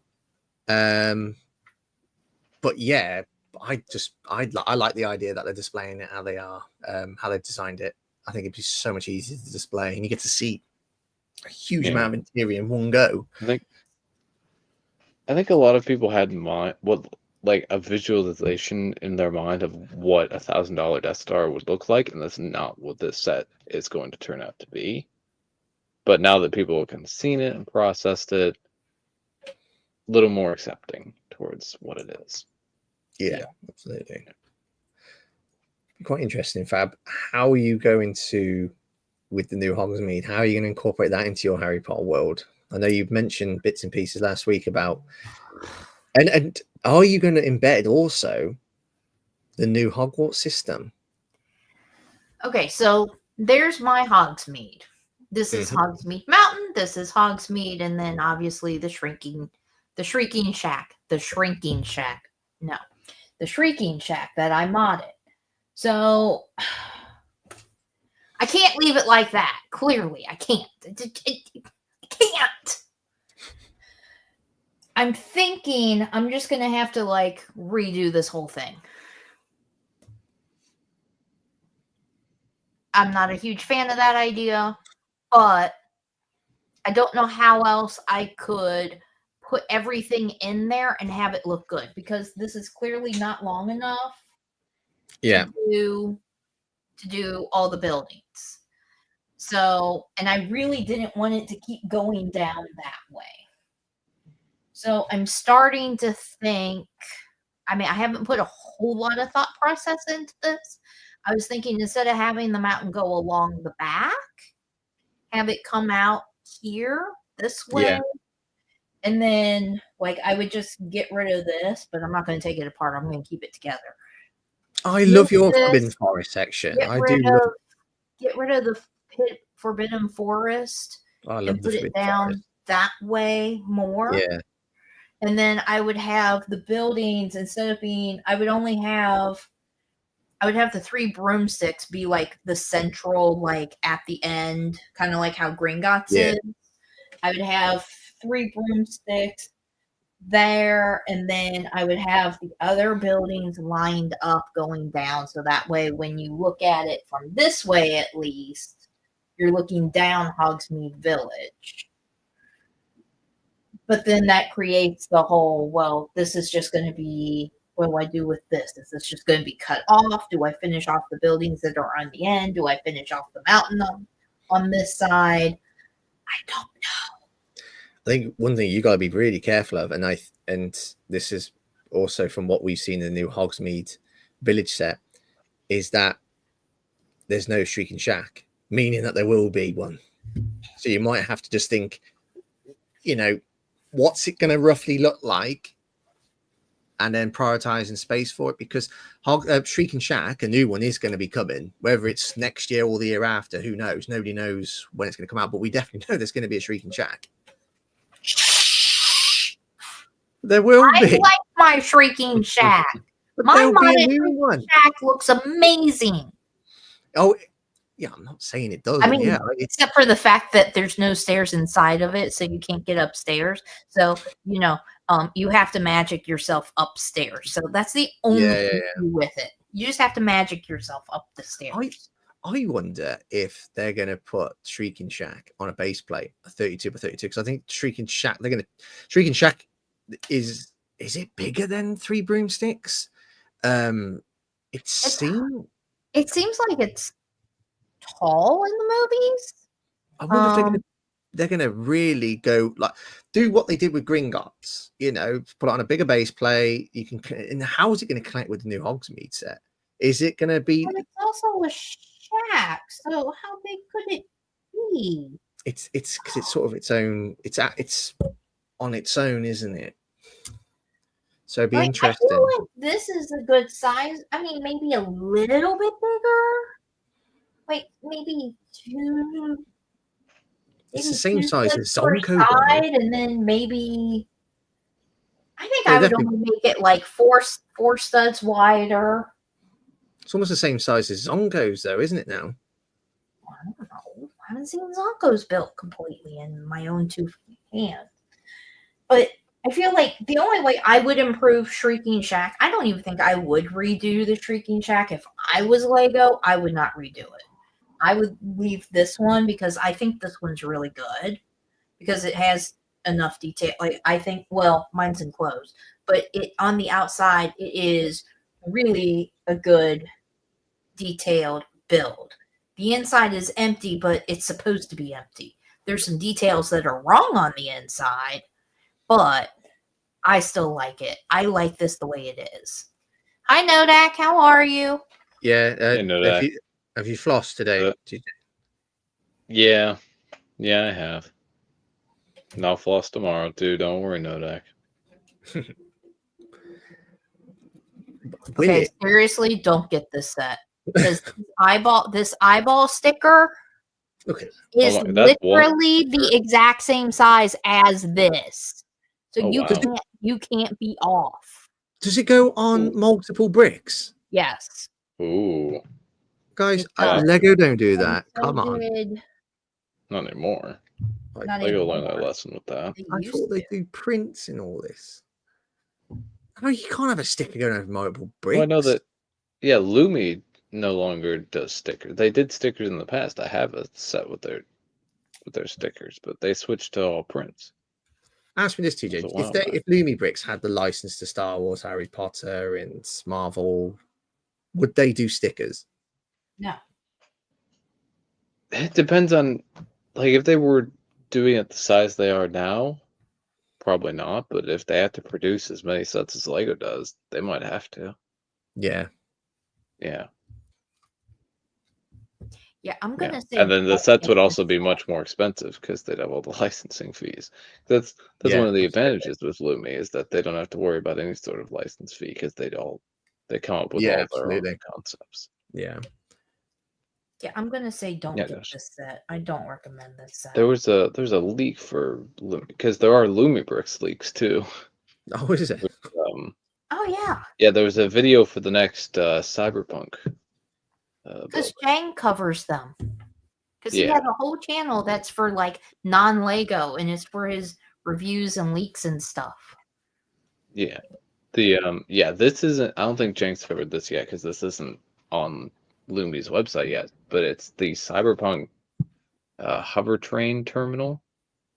Oh, And yeah, it looks good from like the video. So you can find this on the LumiBricks_official subreddit is where you can find this video.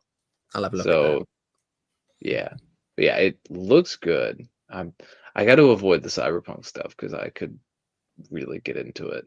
Yeah, and certain, yeah, it's too for me. The way I can get out of it is I feel it's too similar, especially too similar to the Ninjago modulars, especially the newer ones. So I can say like I already have something that's adjacent to this, so I don't have to buy it. no. Yeah, I wouldn't. I know what you mean, yeah, because they do look really appealing. They will look, they will look good together. yeah. But I wouldn't stick to Ninjago. Don't add anything to it. I think it's important not to go down too many rabbit holes and so on, because when you get one, you might end up liking it.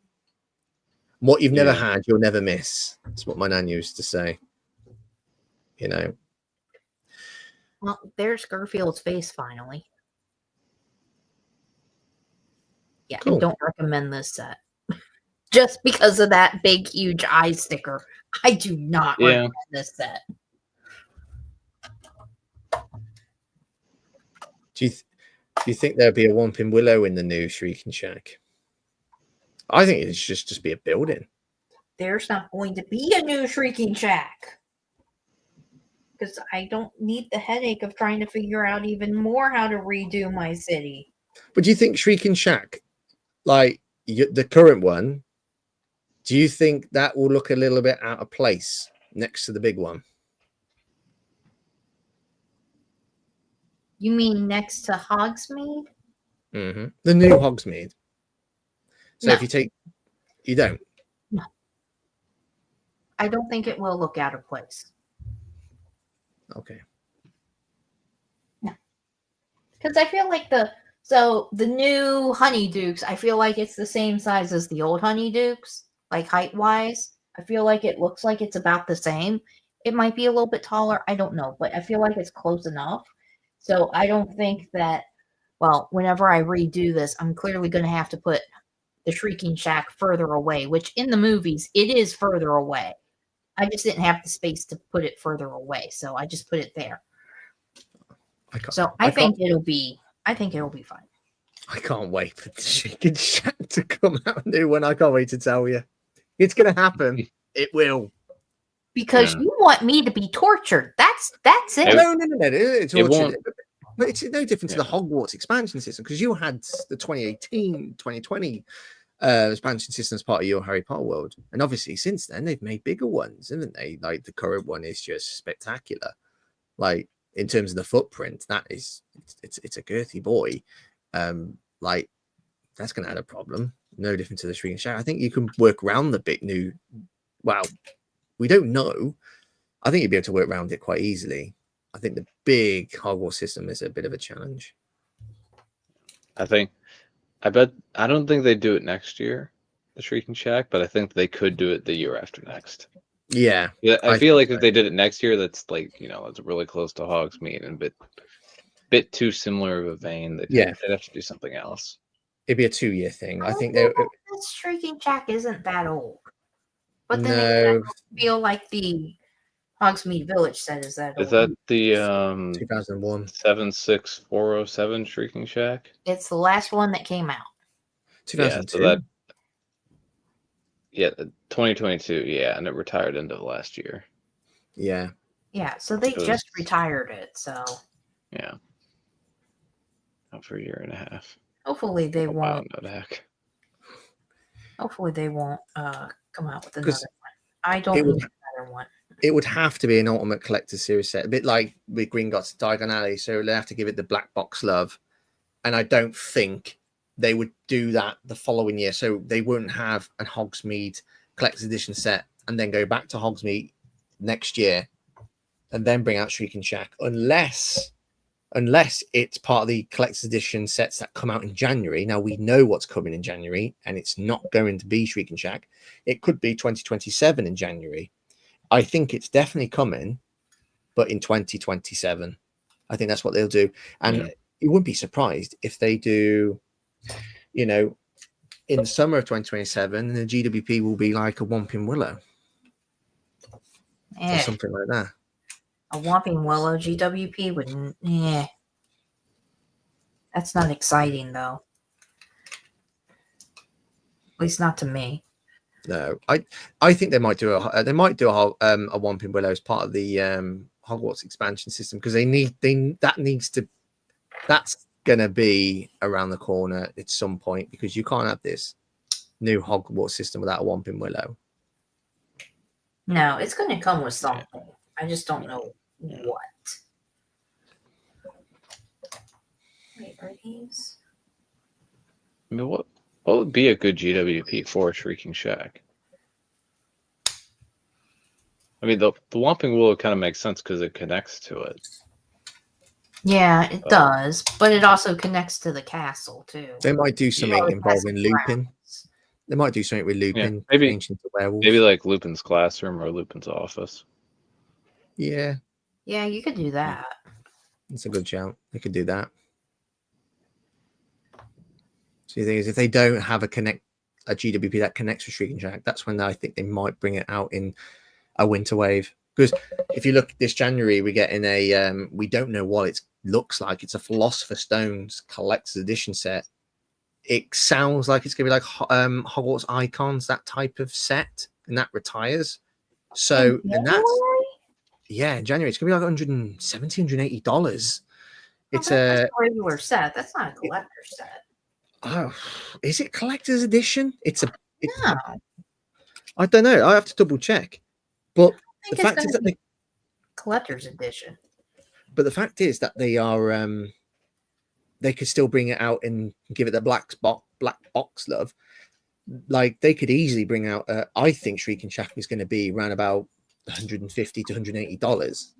If they do that, I think then it's going to be a winter set. I'm going to just quickly Google it.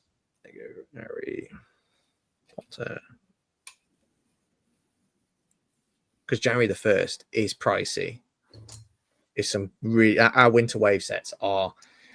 I think they're getting to a point where they might go back to March for releases. Oh no, I like January and not January, because it's so close after the holidays. I know, where we're probably a bit sick of spending. I know what you mean. March gives you that bit of leeway. And to be honest, actually, no, I'm going to go against myself. I am my own oxymoron sometimes. I'm going to say March the 1st because I need to get Bricktastic done. Because the new year, I like to save up a little bit more than I spend, so I can go and get some stuff in Bricktastic and so on. But yeah, I think March the 1st will be good. Get Christmas completely out the way, and then after Bricktastic, March the 1st. Yeah, let's bring back March the 1st. And we know Lego watches this, so hopefully they will take note. Yeah, so Lego, please move the Harry Potter winter releases to March. Thank you. We would appreciate it. Do it now.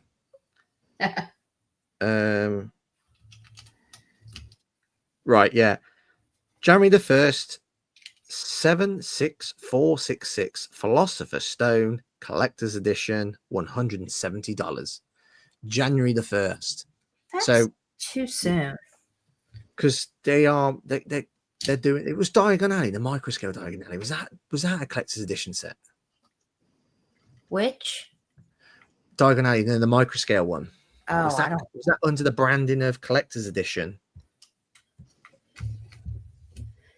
I have no idea.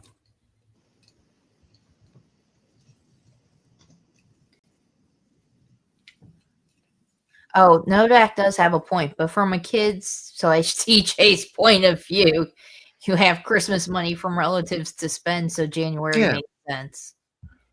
Yeah, but adults who are buying some of this stuff don't. I don't.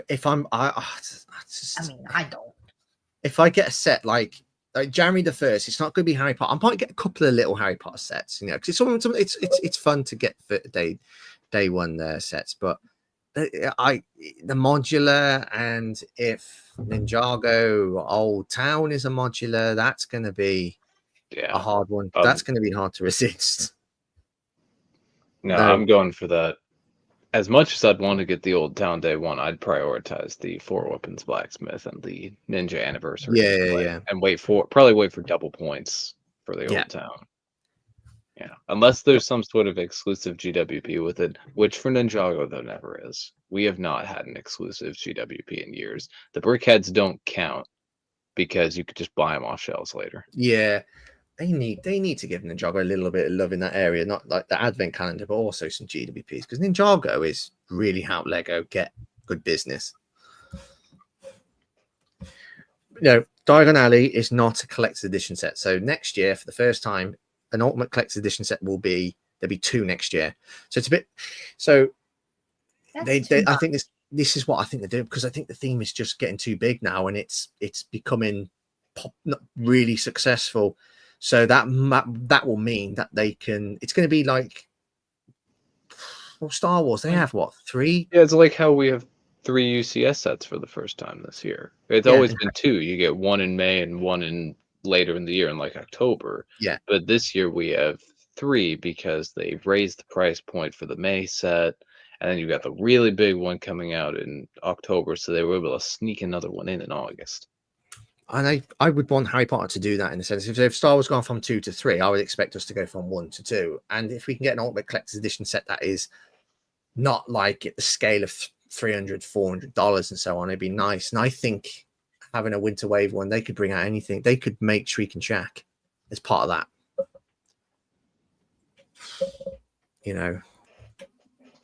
It's getting to be too much. Yeah, it is. Like the Winter Wave. Yeah. I was just listening to what was it? I was speaking to.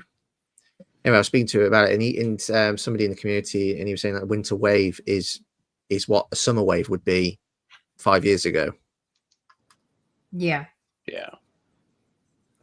That is what it's turned into. It'd be nice. Perspective. Yeah, it'd be nice if they did do a collector's edition set that wasn't like a £300 set. And I also think, are they giving customers an opportunity to get a cheaper collector's edition set because I think they're going to gradually make our September the 1st sets more expensive. Like next year, I'm predicting Quidditch Stadium at a record price. I think that's going to be about $600. I wonder if that's the reason as well, because Star Wars do it. They have a really expensive set that comes out in October. So we've got some cheaper ones. I wonder if that's what Harry Potter's going to do, because they're going to take Harry Potter's most expensive set to a new summit, I think. Yeah. So I'm looking at like the January Ninjago sets for next year. I've had to estimate one of the prices because we don't have a rumor for it yet, just based on the piece count and where it is in the set numbering. But if you include the March stuff, which I usually do because that's the first half of the year, it's almost $1,000 for the Ninjago Wave, which there is a modular. So that is like a little bit of an outlier. We don't get that every Winter Wave, but it's still a lot. Even without the modular, that's still, what is it, 700? Somewhere in there. They changed the month for these Ninjago modules. Wasn't markets like June? Workshops was March or April, and then this one January. So I remember Gardens was in a January, but it was in the middle of January. It was 2 weeks after everything else. They kind of gave it its own release. I actually remember they like revealed it 2 weeks before they released it, and that was slightly annoying. But because no one knew it was coming before that.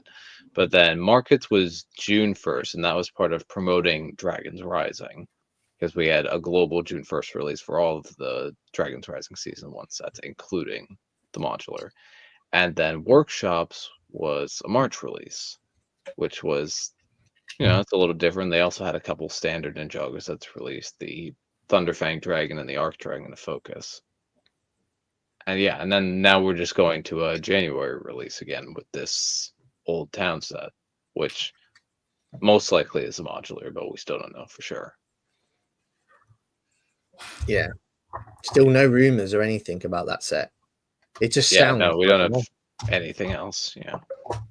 I am wondering if it's going to be like some sort of fusion set between City and Docks, in which case that'd be really interesting to compare. I don't know if they do that, but they'll give it like an Assembly Square treatment. where you got like Yeah, maybe. a mixture of different shops from like the very first Yeah. modulars. If if the pattern holds, we're going to get a straight next year with the old assuming it's modular, it'll be a straight because we've had corner straight, corner straight, corner straight.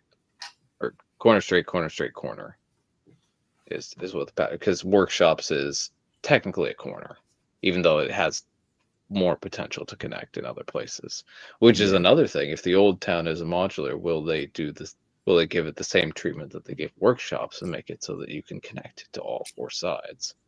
Yeah.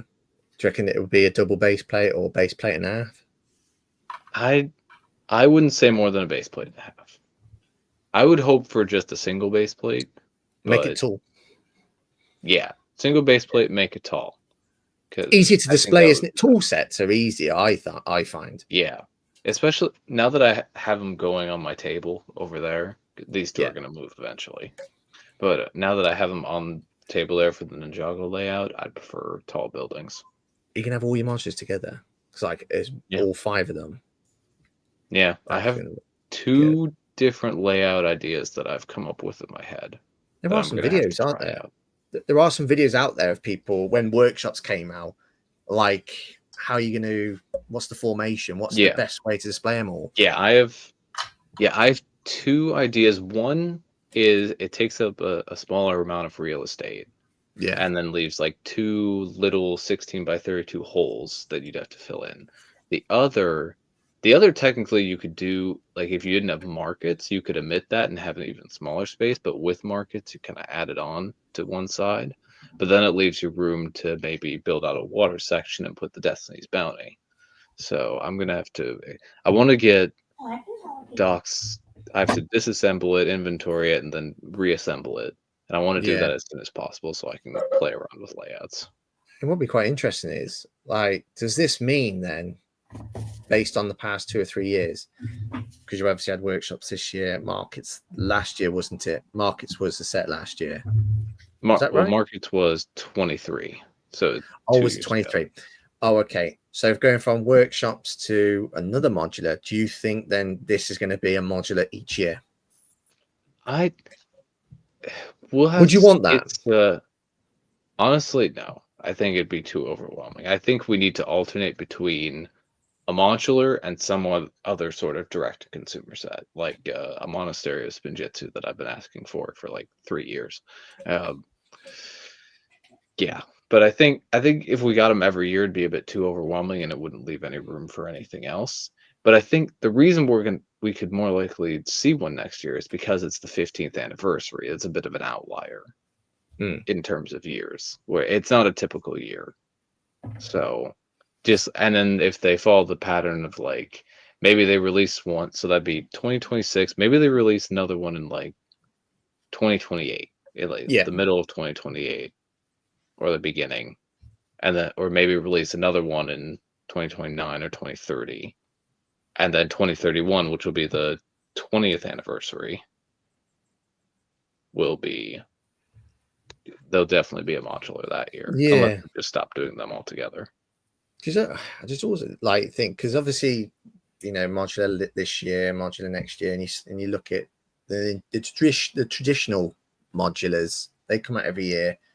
And then obviously you got the superhero modulars that come out every year. You just sort of think, they could do that with Ninjago. And Ninjago modulars are really popular, aren't they?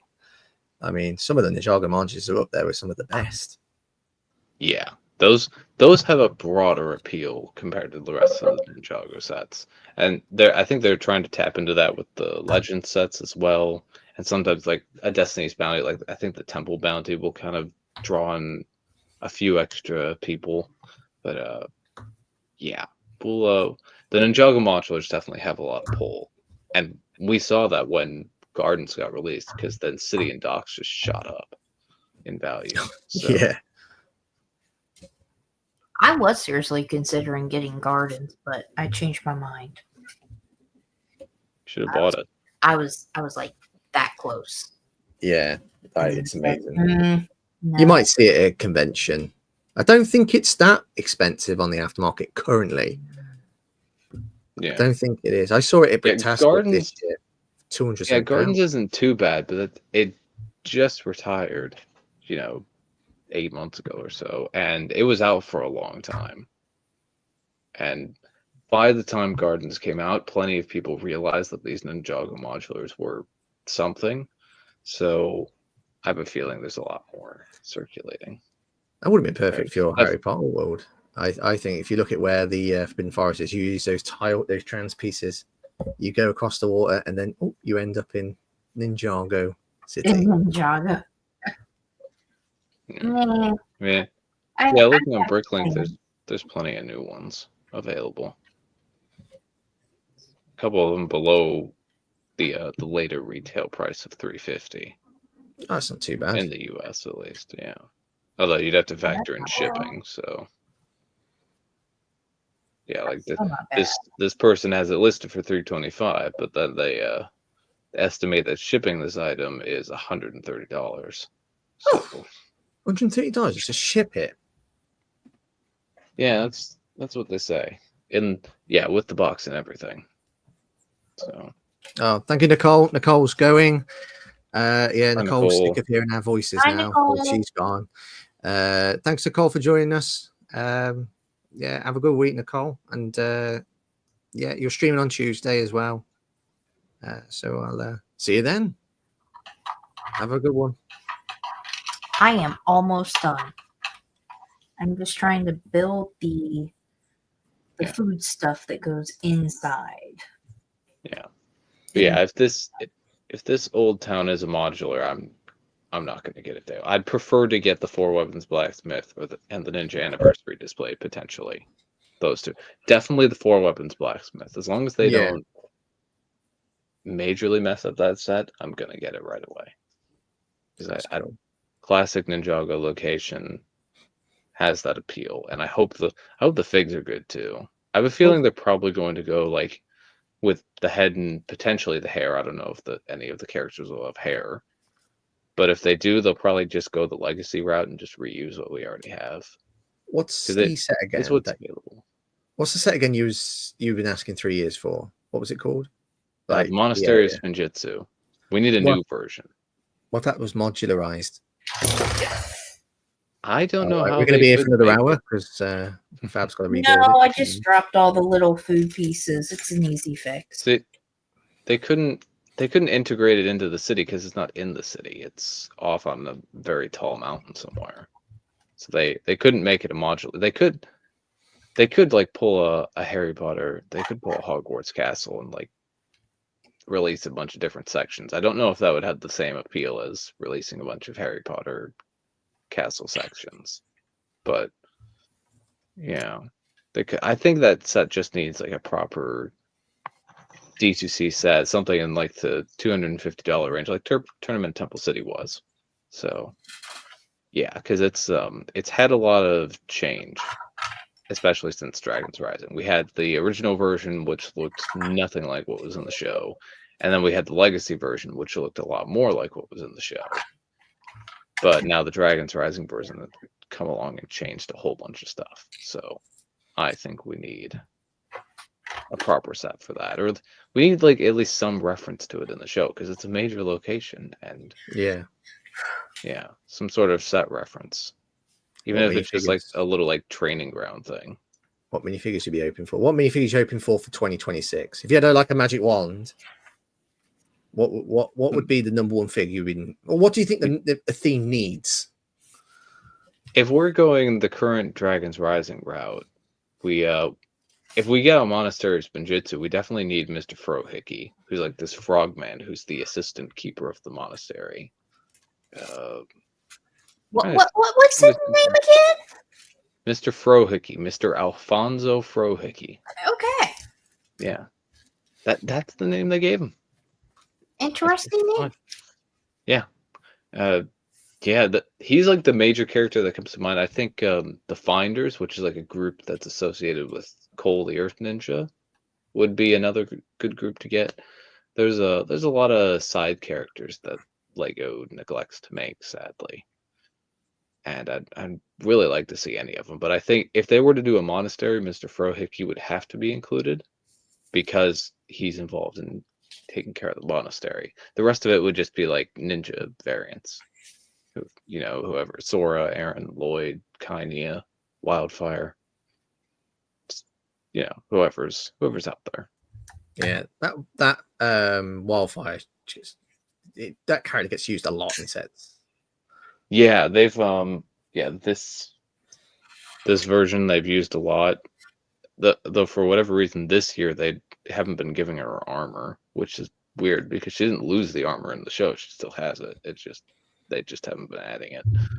But yeah, it was weird because her first variant was only in one set, and now her second variant's in like 10 sets. Yeah, she's a good character, but yeah, a tad overused.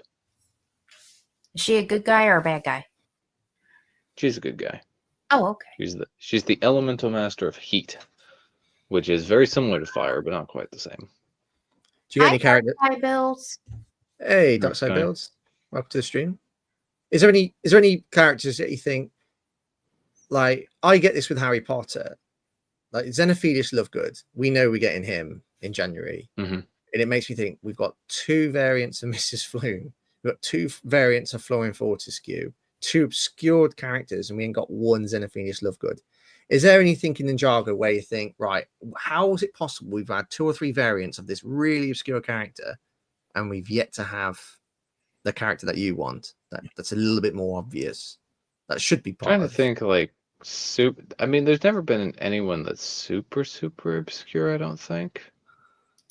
But yeah, there's a few characters where it's like, why didn't we get any of these guys? I have a whole list here. So it's happened to Cole twice. He's had 2 separate teams that don't have minifig variants. But the first one in season 13 played a significant role in stopping the villains, and we never got them. We never got them in minifig form. We got a reference in, I think, workshops. So that'd be nice. And there's a variant of Nia. I actually have. I don't know where it went. Oh, I do know where it went. Have they made a hot tub ninja? No, they have. They did actually do, like, they had like this bell, this upside down bell that they would use as a hot tub in the show. I don't know what's happened to that since Dragon's Rising, but that was there. Yeah. So this is a custom fig. The torso and legs are custom printed, but this outfit for Nia would be nice to get in minifig form sometime. She used this outfit for 4 seasons. Season 3 through season 6, and it never got made as a minifig. And I think that more than anything is not good. I think that sometimes there's a bit of a strategy with Lego. They know which characters they haven't introduced, therefore they will make that minifigure wanted so much by the fans, and then they'll plot that minifigure in an expensive set. Yeah, like Harumi. Where is Casuals of Harumi? She's got to be with my Bellatrix. Like we've wanted a Bellatrix with skirt printing. They're going bunger in Gringotts. Yeah. Or like, I mean, Workshops is not the most expensive Ninjago set we've had, but this figure. That's the first figure you come across in Workshops. Yeah, she's a highly coveted fig. We've wanted her for a while because she was in this outfit for like a good 5 or 6 episodes before she switched to her evil outfit. But yeah, she's a very desirable fig. Cyrus Borg in Ninjago City Markets is another one. He's a fig we've wanted for a long time. Yeah, because he was first introduced in 2014. We don't get him in a set until 2023. We did have his like evil tech upgraded version, the Overboard, but that wasn't applicable beyond his debut season. Yeah. I have good news. I have a whole. I finished Garfield Refrigerator. Hey. But I'm not putting these 2 stickers on because I really like them, and I don't want to put them on the set. There's a lot of sets you don't have to put stickers on. And they're supposed to go on the side across multiple bricks. This was bad enough. I mean, this was like exact. and exact size. And apparently all of their stickers are like pretty much exact size stickers. So if you don't love putting stickers on things, I don't recommend this set. No, no, I no. wonder, why do they ask you to put stickers on across various bricks? Do they not have the parts? I don't know, but I also just messed up all the food on the inside. So if I go to open this up, it's going to be a mess. Because I just heard it all wiggle. But there it is. I mean, it's cute. I like it. You can hear it wiggling in there. I'll open it. I'm sure it'll make a mess, but it comes with lots of stuff inside. You get 2 milk cartons that you have to put stickers on.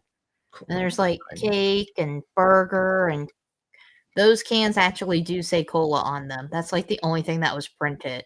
Oh wait, no, this was printed too. Those were printed. Other than that, oh no, and the stripes. These stripes were printed on here. Thank God for that. This was not printed, and that's across multiple. That's across 2 bricks, 3 bricks.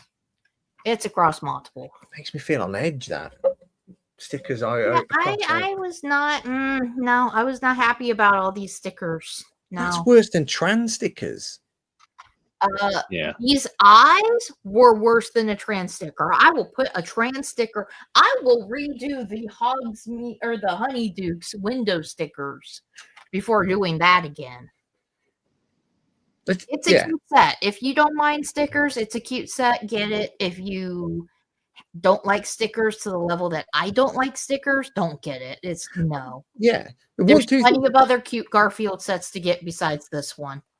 I never get air bubbles with like. I know some people that they put trans stickers on, they might get a little air bubble of some sort. I've never had that, but sometimes, like with the Quality Quidditch set, it's great. The sticker, I applied it perfectly, and it looks absolutely fine. But when you get really close to the sticker, it just makes it look a little bit misty, a little bit cloudy. It looks like somebody's smoking a cigarette in the store. Maybe somebody is. I don't know. That's it. Is. Yeah, that's it. You know. But it's a cute set. It's cute for display. It'll be cute on my shelf. There is an air bubble like right in the middle of his forehead. There you go. There's an air bubble. Because there's actually like there's bricks right down that center there. So yeah. Well. Would I buy this set again? Probably not. But it is super cute. And I'm happy I'm done with it. And there are parts where I was like, this is a little bit too fiddly for my liking. But it's not, I mean, it's cute. The end product is cute. It's not the worst set in the world. No. We know what set that is. Well, there's what I think is the worst set in the world, but it's not an official set. What are you calling the worst set in the world? That peacock that came out last year. I love that peacock. No, you're joking. I only said it because it's behind you. No, that's it. No, you are going to get kicked off of this live stream so fast. Sorry. It's the Hedwig set for me. Oh, yeah. It looks like it's just flown into that fridge. The worst set for me. It's not an official Lego set though, but I love the set now that it's done and I don't have to build it. Oh. Is the Citizen Brick Lowrider. It is very cool. It is very awesome. And like there's rubber bands so that it can go up and down. And then it's got lights and everything. But down here, if you were not careful, this came apart on me like every 5 minutes that I was building it. I like literally wanted to throw this out the window and tell them to go. Is it the actual construction, the model, or is it the clutch power in general? It's just weak. Oh, this is all genuine Lego pieces. Oh, okay. It's just how they designed for, was it this side? Oh, it was back here. It was the back wheels.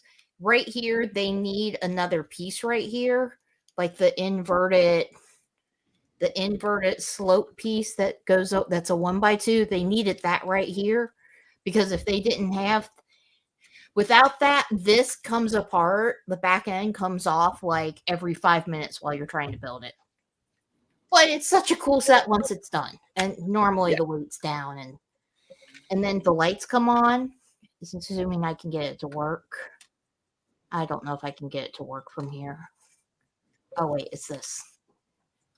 Lights. Oh, that's cool. Lights. Nice. My first light kit. And then there's a soundboard too. Supposedly. I don't remember how to get the sound to work though. Oh, there we go. I don't know. And then the lights fly, like the lights on the back flash. It's fun. It was just building it. This is the worst set I've ever built, but the end result is like really cool. So, yeah. And I knocked a piece off of it. Yay. Oh well. But it is official Lego, so it's pieces that they printed on, like they did printing on all the pieces. Cool. I mean, now that it's done, I like it. When I was building it, I hated it. And I was cursing You get that, don't more you? than one should. The building experience sometimes can be a poor one, tedious one, monotonous, but sometimes it is worth it. You know, there were some elements to like Ninjago workshops that I built a couple of weeks ago. Like some of the techniques now was a bit not for me. Like the crane bit, I wasn't as I built it with TJ. I couldn't stand the crane bit. It was just not easy. Pops it was because it was a complex build, but it was worth it. Like it's amazing. Yeah, this is one of those where it's worth it in the end, but while you're building it, you're questioning your life's decisions. Yeah. I'm just gonna say I'm very glad that the string for the little crane on docks is already built. I don't have to deal with. I hate Lego string. I don't want to. Oh God, yeah, you had string for the workshop's crane as well. Yeah, and there's string in markets too for the cable car. Yeah. So many headaches. I've never had to deal with any Lego string yet that I can remember. Is markets harder? Is markets a more challenging build? I don't think so. Because the working what do you call it? Cable car. Like it just seems challenging. It looks challenging. Cable car's not too bad. Yeah. It's not as complicated as it looks. It's supposed to just like there's a string on one end and then there's a hook on the way that the cable car connects, and that's really it. It's not too bad. Yeah. Honestly, it was probably better than the string for workshops, I would say. And the string for docks doesn't look too bad either. If I had to assemble it, it doesn't look too bad. So I'm not going to risk disassembling it because it goes through a couple different Technic parts, but yeah, no, I would be avoiding that. Build, yeah. So Alex enjoyed markets. Yeah, I like it. I do. Need to get that. We have gone well over our time. Well over 2.5 hours. Wow. So we are going to end it on this. We love Hogsmeade. I love all the gift with purchases. Chris isn't in love with every single one of them. How dare he? But whatever. Is he a true Lego fan for not liking all of them? Or a Harry Potter fan for not liking every single one of them? Questionable. Yep. Putting it out there. Okay. So over on the purple side, we need to find somebody to raid. So let's see here. Who are we going to raid? Looks like Travis Bricks is currently. Yeah, Travis Bricks, it looks like just went live. Yeah. I think we should drop by and raid him since he just started. Nice way to start a live stream is to be raided right away. So over on the purple side, we are going to raid Travis Bricks. So hang on over on the purple side while we go over to Travis Bricks. And on that note, for the red side, we will see you next week with the new I forgot what I was saying. Lost your train of thought. Totally lost my train of thought. I have no idea. Oh, quiz show. We'll have a new quiz show with new builds, and you can earn some points. And Peeboo, I'll make sure I give you your 10 points as soon as we are done here. I will give you your 10 points. And on that note, bye, red side. See you next week. Purple side, hang on in there, and we will be raiding over to Travis. Bye, everybody. Bye, guys. Thanks for joining.